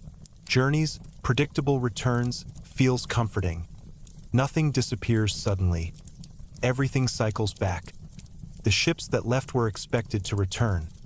The caravans that departed were anticipated. Absence was not lost. It was part of rhythm. Trade also brought ideas, techniques, motifs, styles, but adoption was selective. Foreign influence was adapted gently. Nothing overwhelmed tradition. Continuity remained priority. This careful balance allowed Egypt to remain recognizable for thousands of years. Few civilizations lasted so long without radical transformation. Trade strengthened, but did not dilute as you rest now. This idea may settle quietly. Connection does not require change. Exchange does not require loss. The world can widen without destabilizing the center. Your breathing remains slow. Thoughts drift like boats on calm water. The paths beyond the river remain open, but unurgent. Movement exists, but without pressure. You are not required to go anywhere. Simply knowing that paths exist is enough. The night holds. You. The journey continues. The night feels steady again. as though it has chosen to remain calm no matter what the world contains. Your breathing is slow, even untroubled. From trade routes and distant paths, your journey now turns towards something quieter than conflict, yet shaped by its presence. Protection. In ancient Egypt, war was never celebrated loudly. It was not the heart of identity. It was a necessity, accepted, managed, and contained. The Egyptians did not seek battle for its own sake. They sought continuity, and continuity sometimes required defense. The land itself encouraged this mindset. Deserts surrounded the Nile Valley, natural barriers. They slowed invasion. They provided warning. Most threats did not arrive suddenly. They were seen from afar. Time existed to prepare. Preparation reduced fear. The army of ancient Egypt was not constantly mobilized. Soldiers lived ordinary lives until needed. Farmers, craftsmen, laborers, they trained periodically, but returned home. Military life did not dominate society. This balance mattered. An army too powerful disrupted internal order. Egypt preferred restraint. Weapons were practical, simple: spears, bows, shields. Used efficiently, decorations existed, but function came first. Victory was not measured by destruction, but by restoration of calm. When campaigns occurred, they were recorded carefully, not with chaos, but with structure. Reliefs show order lines, discipline. Movement is controlled. There is no frenzy. Even in battle scenes, figures appear composed. This was intentional. Art reflected ideal behavior. Emotion was restrained. Control equaled strength. Pharaohs were depicted as protectors, not conquerors by desire, but guardians by responsibility. Their role was to defend Ma'at. Foreign threats represented disorder. Responding to them was a duty, not ambition. This framing mattered. It removed excess emotion from conflict. You may notice how this approach reduces anxiety, how purpose replaces aggression. Campaigns were seasonal. Fighting did not interrupt agriculture. The Nile cycle remained priority. War did not override life. Supplies were calculated, routes planned. Logistics mattered more than force. An army that could not eat could not fight. This practical thinking encouraged caution. Battles were avoided when possible. Treaties were preferred. Diplomacy was valued. Written agreements existed. Boundaries recognized. Marriage alliances formed. Peace was structured. When enemies were defeated, they were often absorbed, not annihilated. Labor integrated, skills utilized. Egypt did not empty. Lands.it stabilized them. Fortresses existed along borders, not imposing, but watchful. They served as observation points, warnings, not weapons. Presence deterred conflict. Garrisons lived quietly. Routine maintained readiness. Again, nothing rushed. The idea of constant vigilance without constant tensione is important here. Preparedness did not require fear. It required awareness. Weapons were stored, maintained, but not displayed unnecessarily. The sight of arms was not meant to intimidate citizens. It reassured them. Safety existed. The Navy was limited. Ships were primarily for transport. River patrols protected trade. Sea warfare was rare. Again, preference leaned toward stability. When Egypt expanded beyond its borders, as during the New Kingdom, control was administrative. Tribute replaced destruction. Local rulers remained. Egypt oversaw rather than erased. This strategy reduced resistance. Order extended outward as you breathe slowly. You may feel how this model keeps the mind grounded, how it avoids extremes. Even prisoners of war were treated with structure. They became laborers, soldiers, servants. Their lives continued, not erased. Violence was not glorified. It was contained. The training of soldiers emphasized discipline. Commands were followed. Chaos was discouraged. An undisciplined army threatened its own people. control mattered, honor existed, but quietly, rewards were practical land, status, security. Not fame. Fame was fleeting, stability lasted as night deepens. This understanding of conflict feels gentle, almost reassuring. Danger exists, but it is managed. Threats arise, but they are met calmly. This mirrors something familiar. Life itself contains uncertainty. Yet calm preparation reduces its weight. Egypt's military philosophy did not promise invulnerability. It promised response. Measured, timely, sufficient. Nothing more, nothing less. This restraint preserved energy, preserved society, preserved sleep. Your awareness softens again. The idea of protection without aggression settles quietly. Walls stand, guards watch, the land rests. You are not a sketo, remain alert. Others have done that work. You may release attention. The night continues, safe, unrushed, balanced. The night feels warmer now, not brighter, just softer. Your breathing moves easily, as if it has found a natural rhythm it no longer needs to think about. From walls and borders, from soldiers and distant paths, your journey drifts inward, toward something familiar, something gentle, daily life that in ancient Egypt. Most lives were quiet, not empty, not simple, but steady. The majority of people did not live among temples or palaces. They lived among fields, homes, courtyards, paths worn smooth by years of walking life. Followed patterns, and patterns brought comfort. Homes were built from mud brick, cool inside, protective, practical. They did not aim to impress.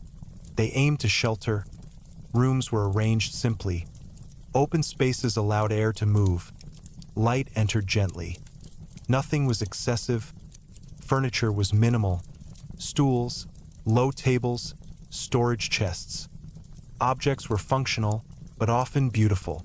Beauty did not require luxury. It required care.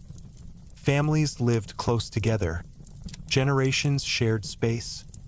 Children grew surrounded by voices. Movement, routine.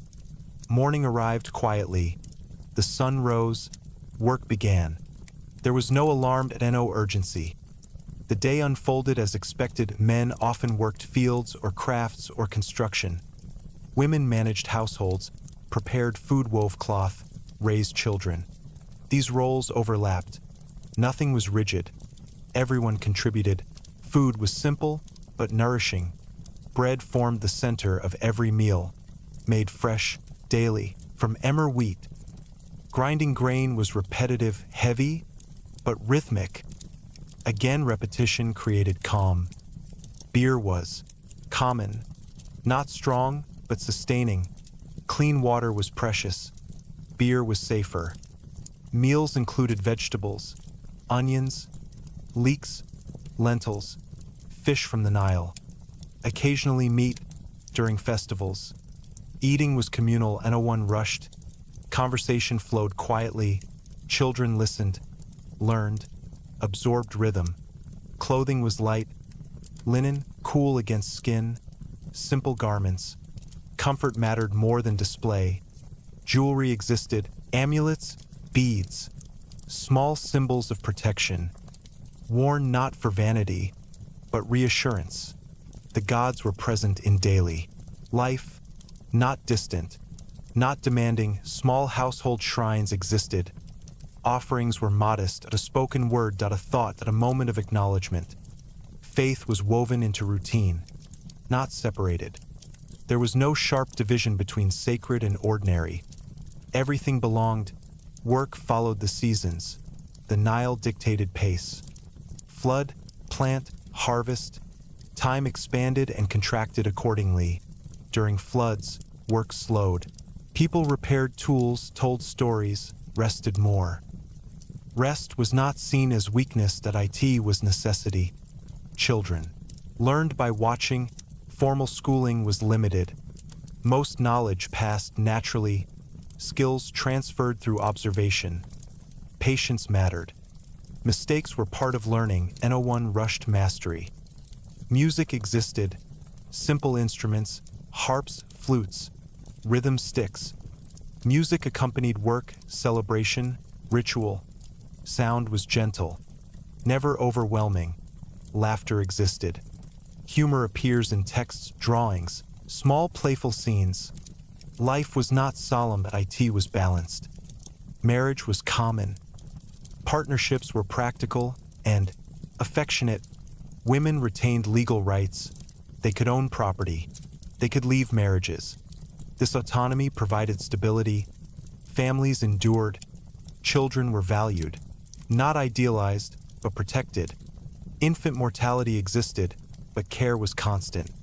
Names carried meaning.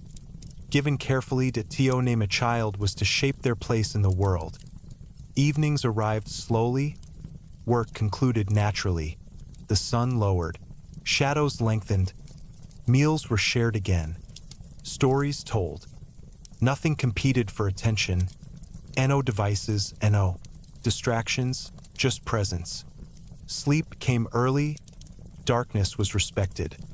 The body rested when light faded. Artificial light was minimal. Oil lamps glowed softly. Shadows danced. Silence deepened.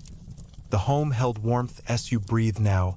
You may feel how gently this lifestyle settles in the mind, how predictable rhythms reduce mental noise. There is no pressure to optimize, no urgency to achieve. Life is lived, not pursued. Even illness was treated calmly. Remedies existed. Care existed. Community supported the sick. Death was acknowledged, but not feared excessively. Preparation eased fear. Belief softened loss. The dead remained present, remembered, honored. Life continued. Always. This continuity mattered most. Not excitement, not novelty, but endurance. The quiet shape of everyday life formed the foundation of Egypt. Temples rose because people worked. Kings ruled because families endured. Nothing stood alone. As night deepens further.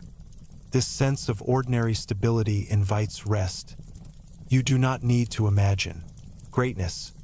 You do not need to remember names. Just feel the rhythm. Wake, work, eat, rest, repeat. This repetition is not empty. It is sustaining. The people of ancient Egypt lived not for history, but for tomorrow, and tomorrow was expected to arrive. Your breathing slows again. Thoughts drift. The quiet shape of life holds you now, steady, predictable, safe. The night feels especially gentle now, as if it has lowered its voice out of care. Your breathing moves slowly, naturally, without effort. From homes and daily routines, from shared meals and familiar paths, your journey turns inward, toward the body itself, toward fragility. And cared in ancient Egypt, the body was not ignored. It was respected. Not idealized, not feared, but understood as something that required attention. Illness was part of life. Pain was acknowledged. Weakness was not hidden. The Egyptians did not believe that sickness meant punishment. It meant imbalance, and imbalance could be addressed. Healing was not dramatic. It was methodical, patient, and compassionate. Doctors existed. They were trained. Observed carefully. Medical papyri survive today. Long texts filled with case descriptions, symptoms, treatments. These were not guesses. They were records. What worked, what failed, what helped, what harmed. Observation mattered. A physician would examine the body. Touch gently. Look closely. Listen. Diagnosis. Followed structure. This is an illness I will treat. This is an illness I will fight. This is an illness I cannot treat. There was honesty. Limits were acknowledged. This honesty reduced fear. Not every condition demanded false hope. Some required comfort. Some required acceptance. This clarity itself was a form of care. Anatomy was surprisingly understood. Organs were recognized. The heart held special importance. It was seen as the center of thought, emotion, memory. The brain existed, but was less emphasized. The heart remembered. The heart decided. During mummification, the heart remained. Other organs were removed, preserved. Separately, this choice reveals belief. Healing focused on restoring balance. Treatments combined physical remedies and spoken words. Herbs were common: honey, garlic, juniper, aloe. Honey cleaned wounds. Garlic strengthened the body. Plants were studied carefully. Dosages mattered. Instructions were specific. Again, nothing rushed. Magic existed alongside medicine. But magic was not chaos, it was structured. Spells followed exact wording. Words mattered. Sound mattered. The act of speaking was itself part of healing. This was not contradiction, that it was completeness. The body and mind were not separate. To heal one required addressing both. That a patient was not isolated, family remained close. Care was communal. The sick were fed, cleaned, watched. Rest was encouraged. The body healed when allowed to slow. Sleep was part of treatment. This feels familiar. Even now, pain was soothed, oils were applied. Massage existed. Warmth was used. Cold was used. Balance guided choice. Midwives assisted births. They were experienced. Knowledge passed through generations. Birth was not overly medicalized, it was supported. Women were not alone. Community surrounded them. Childbirth carried risk, but also confidence. Experience replaced fear. Children were treated gently. Illness in children was addressed quickly. Amulets were placed near beds, not because logic failed, but because reassurance mattered. Fear worsened illness. Calm improved recovery. The elderly were respected. Their bodies were fragile, but their presence mattered. Care extended across generations.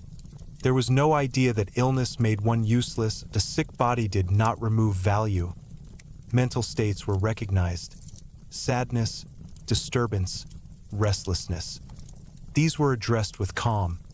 Music, incense, quiet surroundings.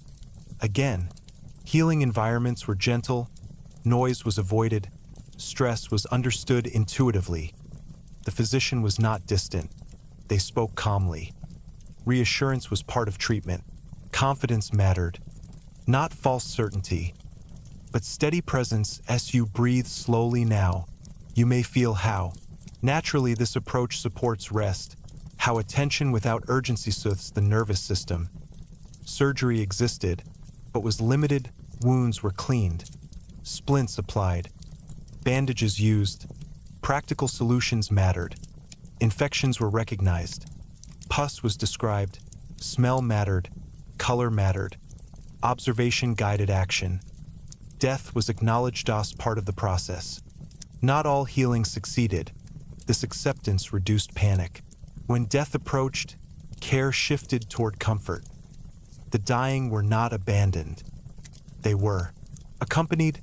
Words were spoken softly. Touch remained. Fear was eased. Preparation mattered. The belief in an afterlife softened the finality of death. The body would rest. The spirit would continue. This belief reduced urgency. Life did not end abruptly. It transitioned as night deepens further. This gentle understanding of the body invites relaxation. The body is not an enemy. It is not a problem to solve. It is a companion. Sometimes strong, sometimes weak, always deserving care. The ancient Egyptians did not fight their bodies. They listened. They responded. They adjusted. Healing was not victory. It was balance restored or balance accepted. Your breathing slows again. Muscles soften. There is no need to fix anything now. No diagnosis required. No treatment needed. Just rest. The knowledge of care, of patience, of gentle attention supports you. The body rests. The night holds you, and the journey continues, quietly, without demand. The night feels different now. Not heavier, not darker, just deeper. Your breathing is slow, so slow it barely feels separate from the silence around you. There is no urgency here, no edged, no moment rushing toward another. From the care of the body, from healing hands and quiet rest, your journey now moves toward something the ancient Egyptians did not fear. The end of life in ancient Egypt. Death was not an interruption, it was a continuation, a long pause, followed by return. The Egyptians did not rush away from death. They approached it gently, with preparation, with patience, with calm acceptance. To them, life and death were not opposites. They were parts of the same rhythm. Just as day moved into night, and night eventually returned to day, life moved into death and continued. This belief softened everything. It softened grief, it softened fear, it softened uncertainty. The moment of death itself was quiet. The body slowed. Breathing became shallow. Family remained nearby. Touch mattered. Words were spoken softly. There was no dramatic farewell, and no shouting, and no panic. The transition was allowed to happen naturally. When death arrived, the body was treated with respect, not as something lost, but as something resting. Eyes were closed, limbs arranged carefully. The deceased was never rushed away. Time was given, stillness was honored, preparation followed. Not hurried, not chaotic. Mummification was not about preservation alone, it was about recognition. The body was acknowledged as something that mattered. Removing organs was done carefully. Each step followed tradition.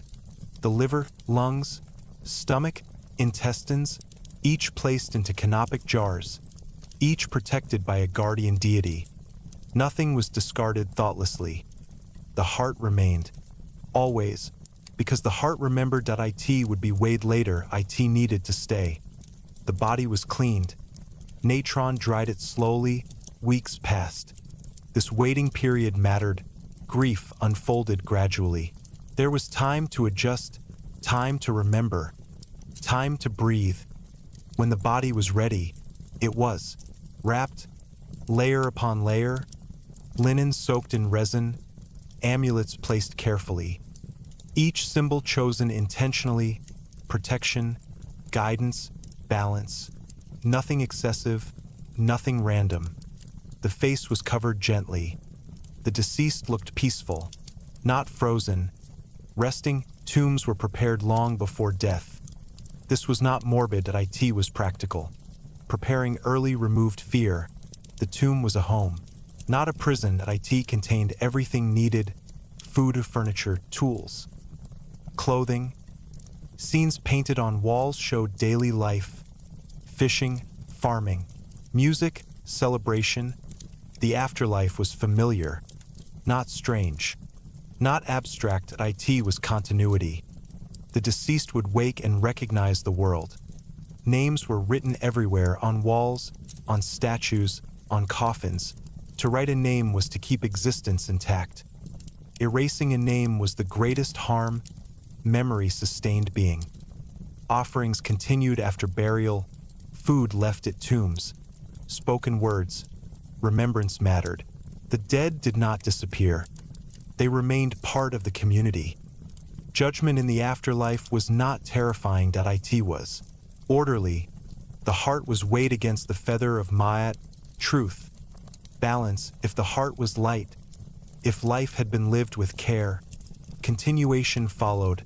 Not punishment, not reward, continuation. This belief removed anxiety.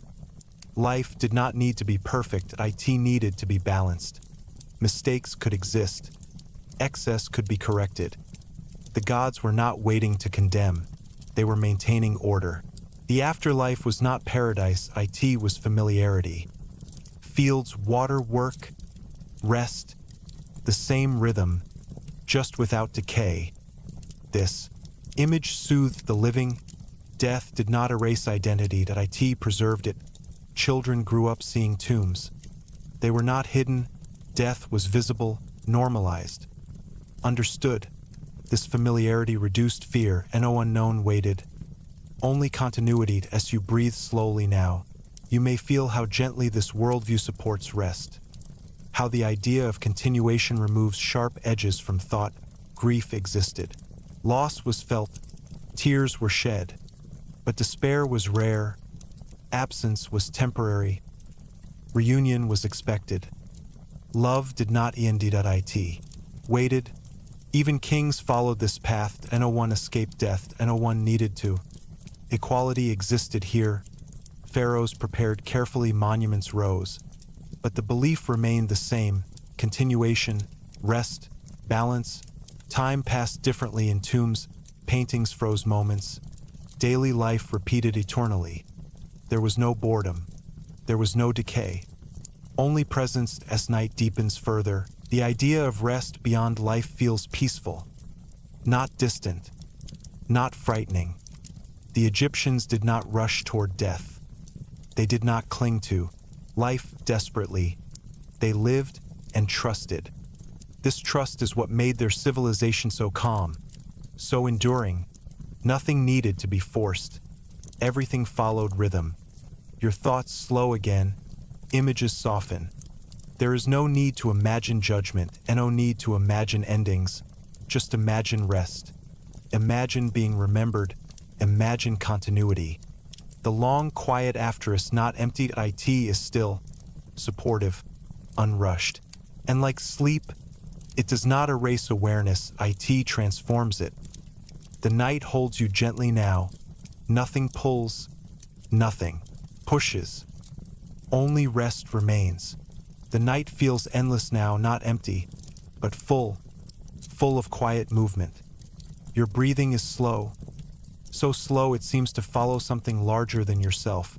From life and death, from memory and rest, your journey lifts gently upward, away from earth, away from stone, and toward the sky. That in ancient Egypt, time was not a straight line. That it did not rush forward. That it turned. That it returned. That it repeated. The Egyptians watched the sky carefully, not with urgency, but with trust. They saw patterns. They saw consistency. They saw reassurance. Every morning, the sun rose. Every evening, it set, and every night, it traveled unseen, preparing to return again. This alone was enough to calm the mind. The sun god Ra was not distant. He was constant. Each day, Ra crossed the sky in his solar boat. Each night, he passed through darkness, through the unseen, through danger, and returned. This journey happened every day, without failure, without hesitation. Chaos never won. Order always returned. This belief shaped everything. Night was not feared.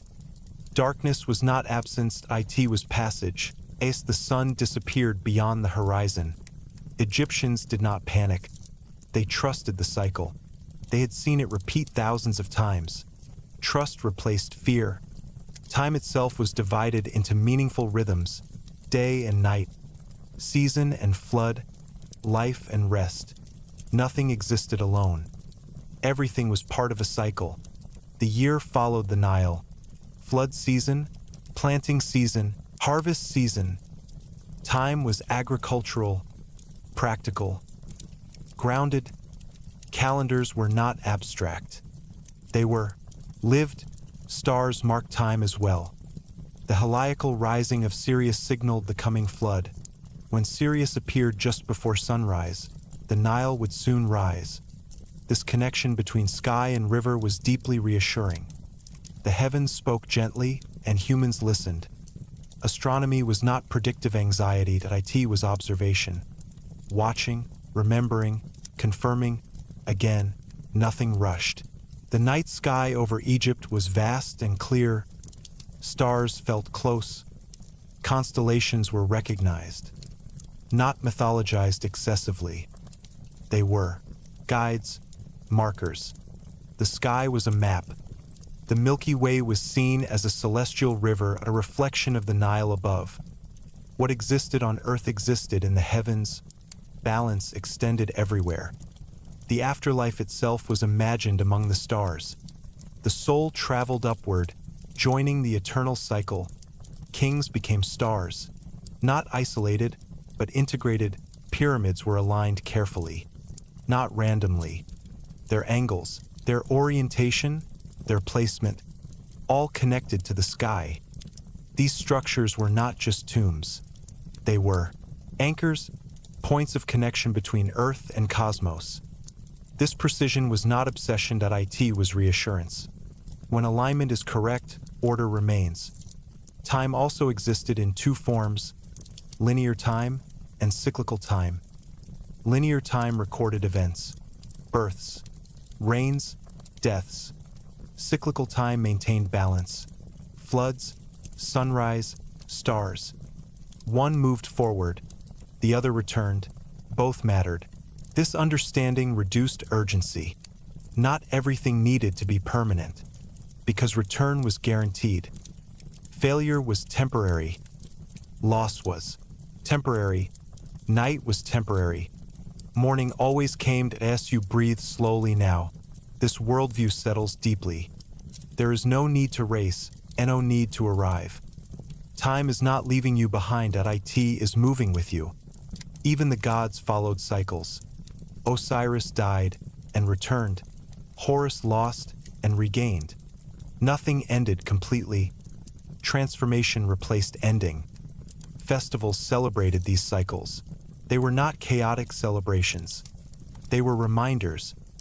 Music, processions, light, all reaffirmed rhythm. Joy existed within. Order. Excitement was contained. Balance remained central. The sky also measured morality. Ma'at governed everything: truth, balance, rightness. The stars did not drift randomly. They followed paths. So should humans. Living in alignment meant living calmly. Excess disrupted harmony. Moderation preserved it. This cosmic order made life feel held. The universe was not indifferent. It was structured, reliable, predictable. Even storms passed. Even eclipses ended. Nothing stayed dark forever. As night deepens further, the sense of being beneath something vast but orderly brings ease. You are small, but not insignificant. You are part of the cycle. Your breath mirrors larger rhythms in out, just like day and night. Sleep itself was a cycle, a temporary release, not loss of control. The body rested, the mind drifted, and consciousness returned. This made sleep safe. The Egyptians did not fear sleep. Dreams were meaningful. Messages passed gently. But sleep itself was not danger. It was restoration. Just like night, just like winter, just like death. Everything rested and returned as stars turned slowly overhead. Time lost sharp edges. Hours blurred. Moments softened. The universe did not demand attention. It continued quietly. You may feel now how natural it is to let go, to trust rhythm, to allow yourself to be carried. The sky does not hurry. The stars do not rush. They move and return and move again. You are not late. You are not behind. You are exactly where this moment places you. Beneath the turning sky, held by patterns older than memory, supported by cycles that have never failed.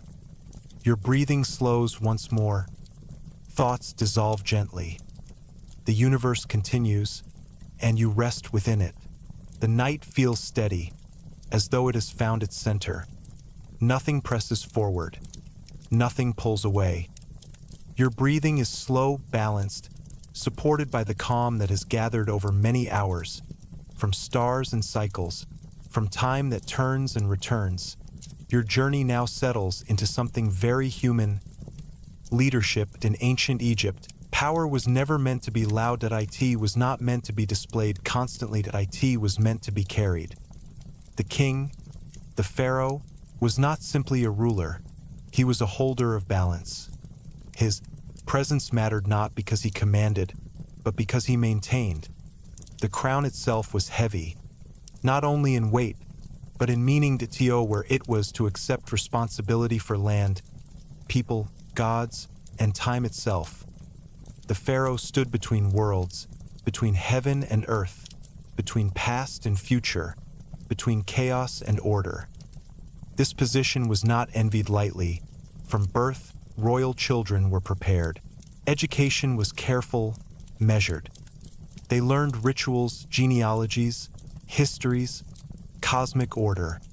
They were taught restraint, emotion was controlled. Anger was dangerous. Excess was disruptive. Calm preserved Ma'at. The king's daily life was structured carefully. He rose with the sun. Purification rituals followed. Water washed away imbalance. Clothing was chosen intentionally. Symbols mattered. Crowns changed depending on place, on function, on moment. Every detail carried meaning. Nothing was worn casually. Public appearances were limited. The king did not exhaust himself. Visibility was measured. Too much presence weakened. Authority, distance preserved stability. Rituals filled the day. Offerings were made, prayers spoken. Not personally, but representatively. The king did not pray for himself, that he prayed for the land, for the flood, for harvest, for peace. This removed ego. The king was not central. Balance was. Temples relied on royal support, not financially alone, but symbolically. Without the king's participation, rituals lost completeness. The king connected humans to gods. But he was not divine in isolation. He became divine through function, through correct action, through restraint. This idea is important. Power was conditional. If balance failed, if famine struck, if chaos spread. The king's legitimacy weakened. Power was earned continuously. It was not permanent. Monuments recorded reigns, not as vanity, but as proof of stability. These years were ordered. These floods arrived. These temples stood. Time itself validated leadership. Kings were expected to listen. Advisors existed, priests, scribes, generals. Counsel was valued. Isolation was dangerous. A king cut off from advice risked imbalance. Decisions were slow, deliberate. Rushed commands caused harm. Even justice was measured. Courts existed. Laws were applied calmly. Punishments aimed to restore order, not to humiliate. Mercy existed. Severity existed. Balance guided both. The king appeared in festivals. Processions moved slowly. Crowds watched. Quietly, there was respect, not frenzy. Music accompanied movement. Drums were steady. Nothing chaotic. Celebration reaffirmed continuity. When a king aged, succession was prepared. No sudden transfer.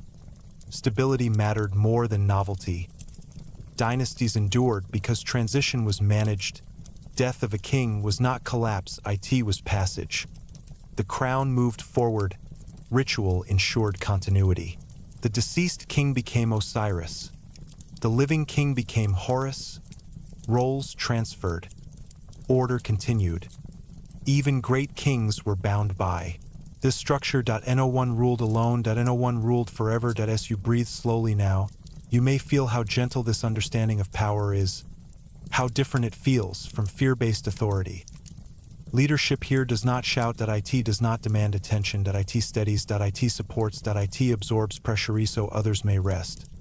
This is why monuments feel calm, why statues sit quietly, why faces are composed. Emotion is internal, control is visible. The king does not express turmoil publicly. He holds it. This burden was understood. Kings were not pitted, but neither were they envied. The crown was admired and respected, but known to be heavy. Responsibility aged rulers. Portraits show maturity. Experience mattered. Youth alone was insufficient. Wisdom grew with time. Mistakes were remembered, lessons absorbed. History guided present action. Night deepens. This idea of leadership as service, as containment, as responsibility feels calming. Someone else carries weight. Someone else ensures order. You are not required to hold the world together.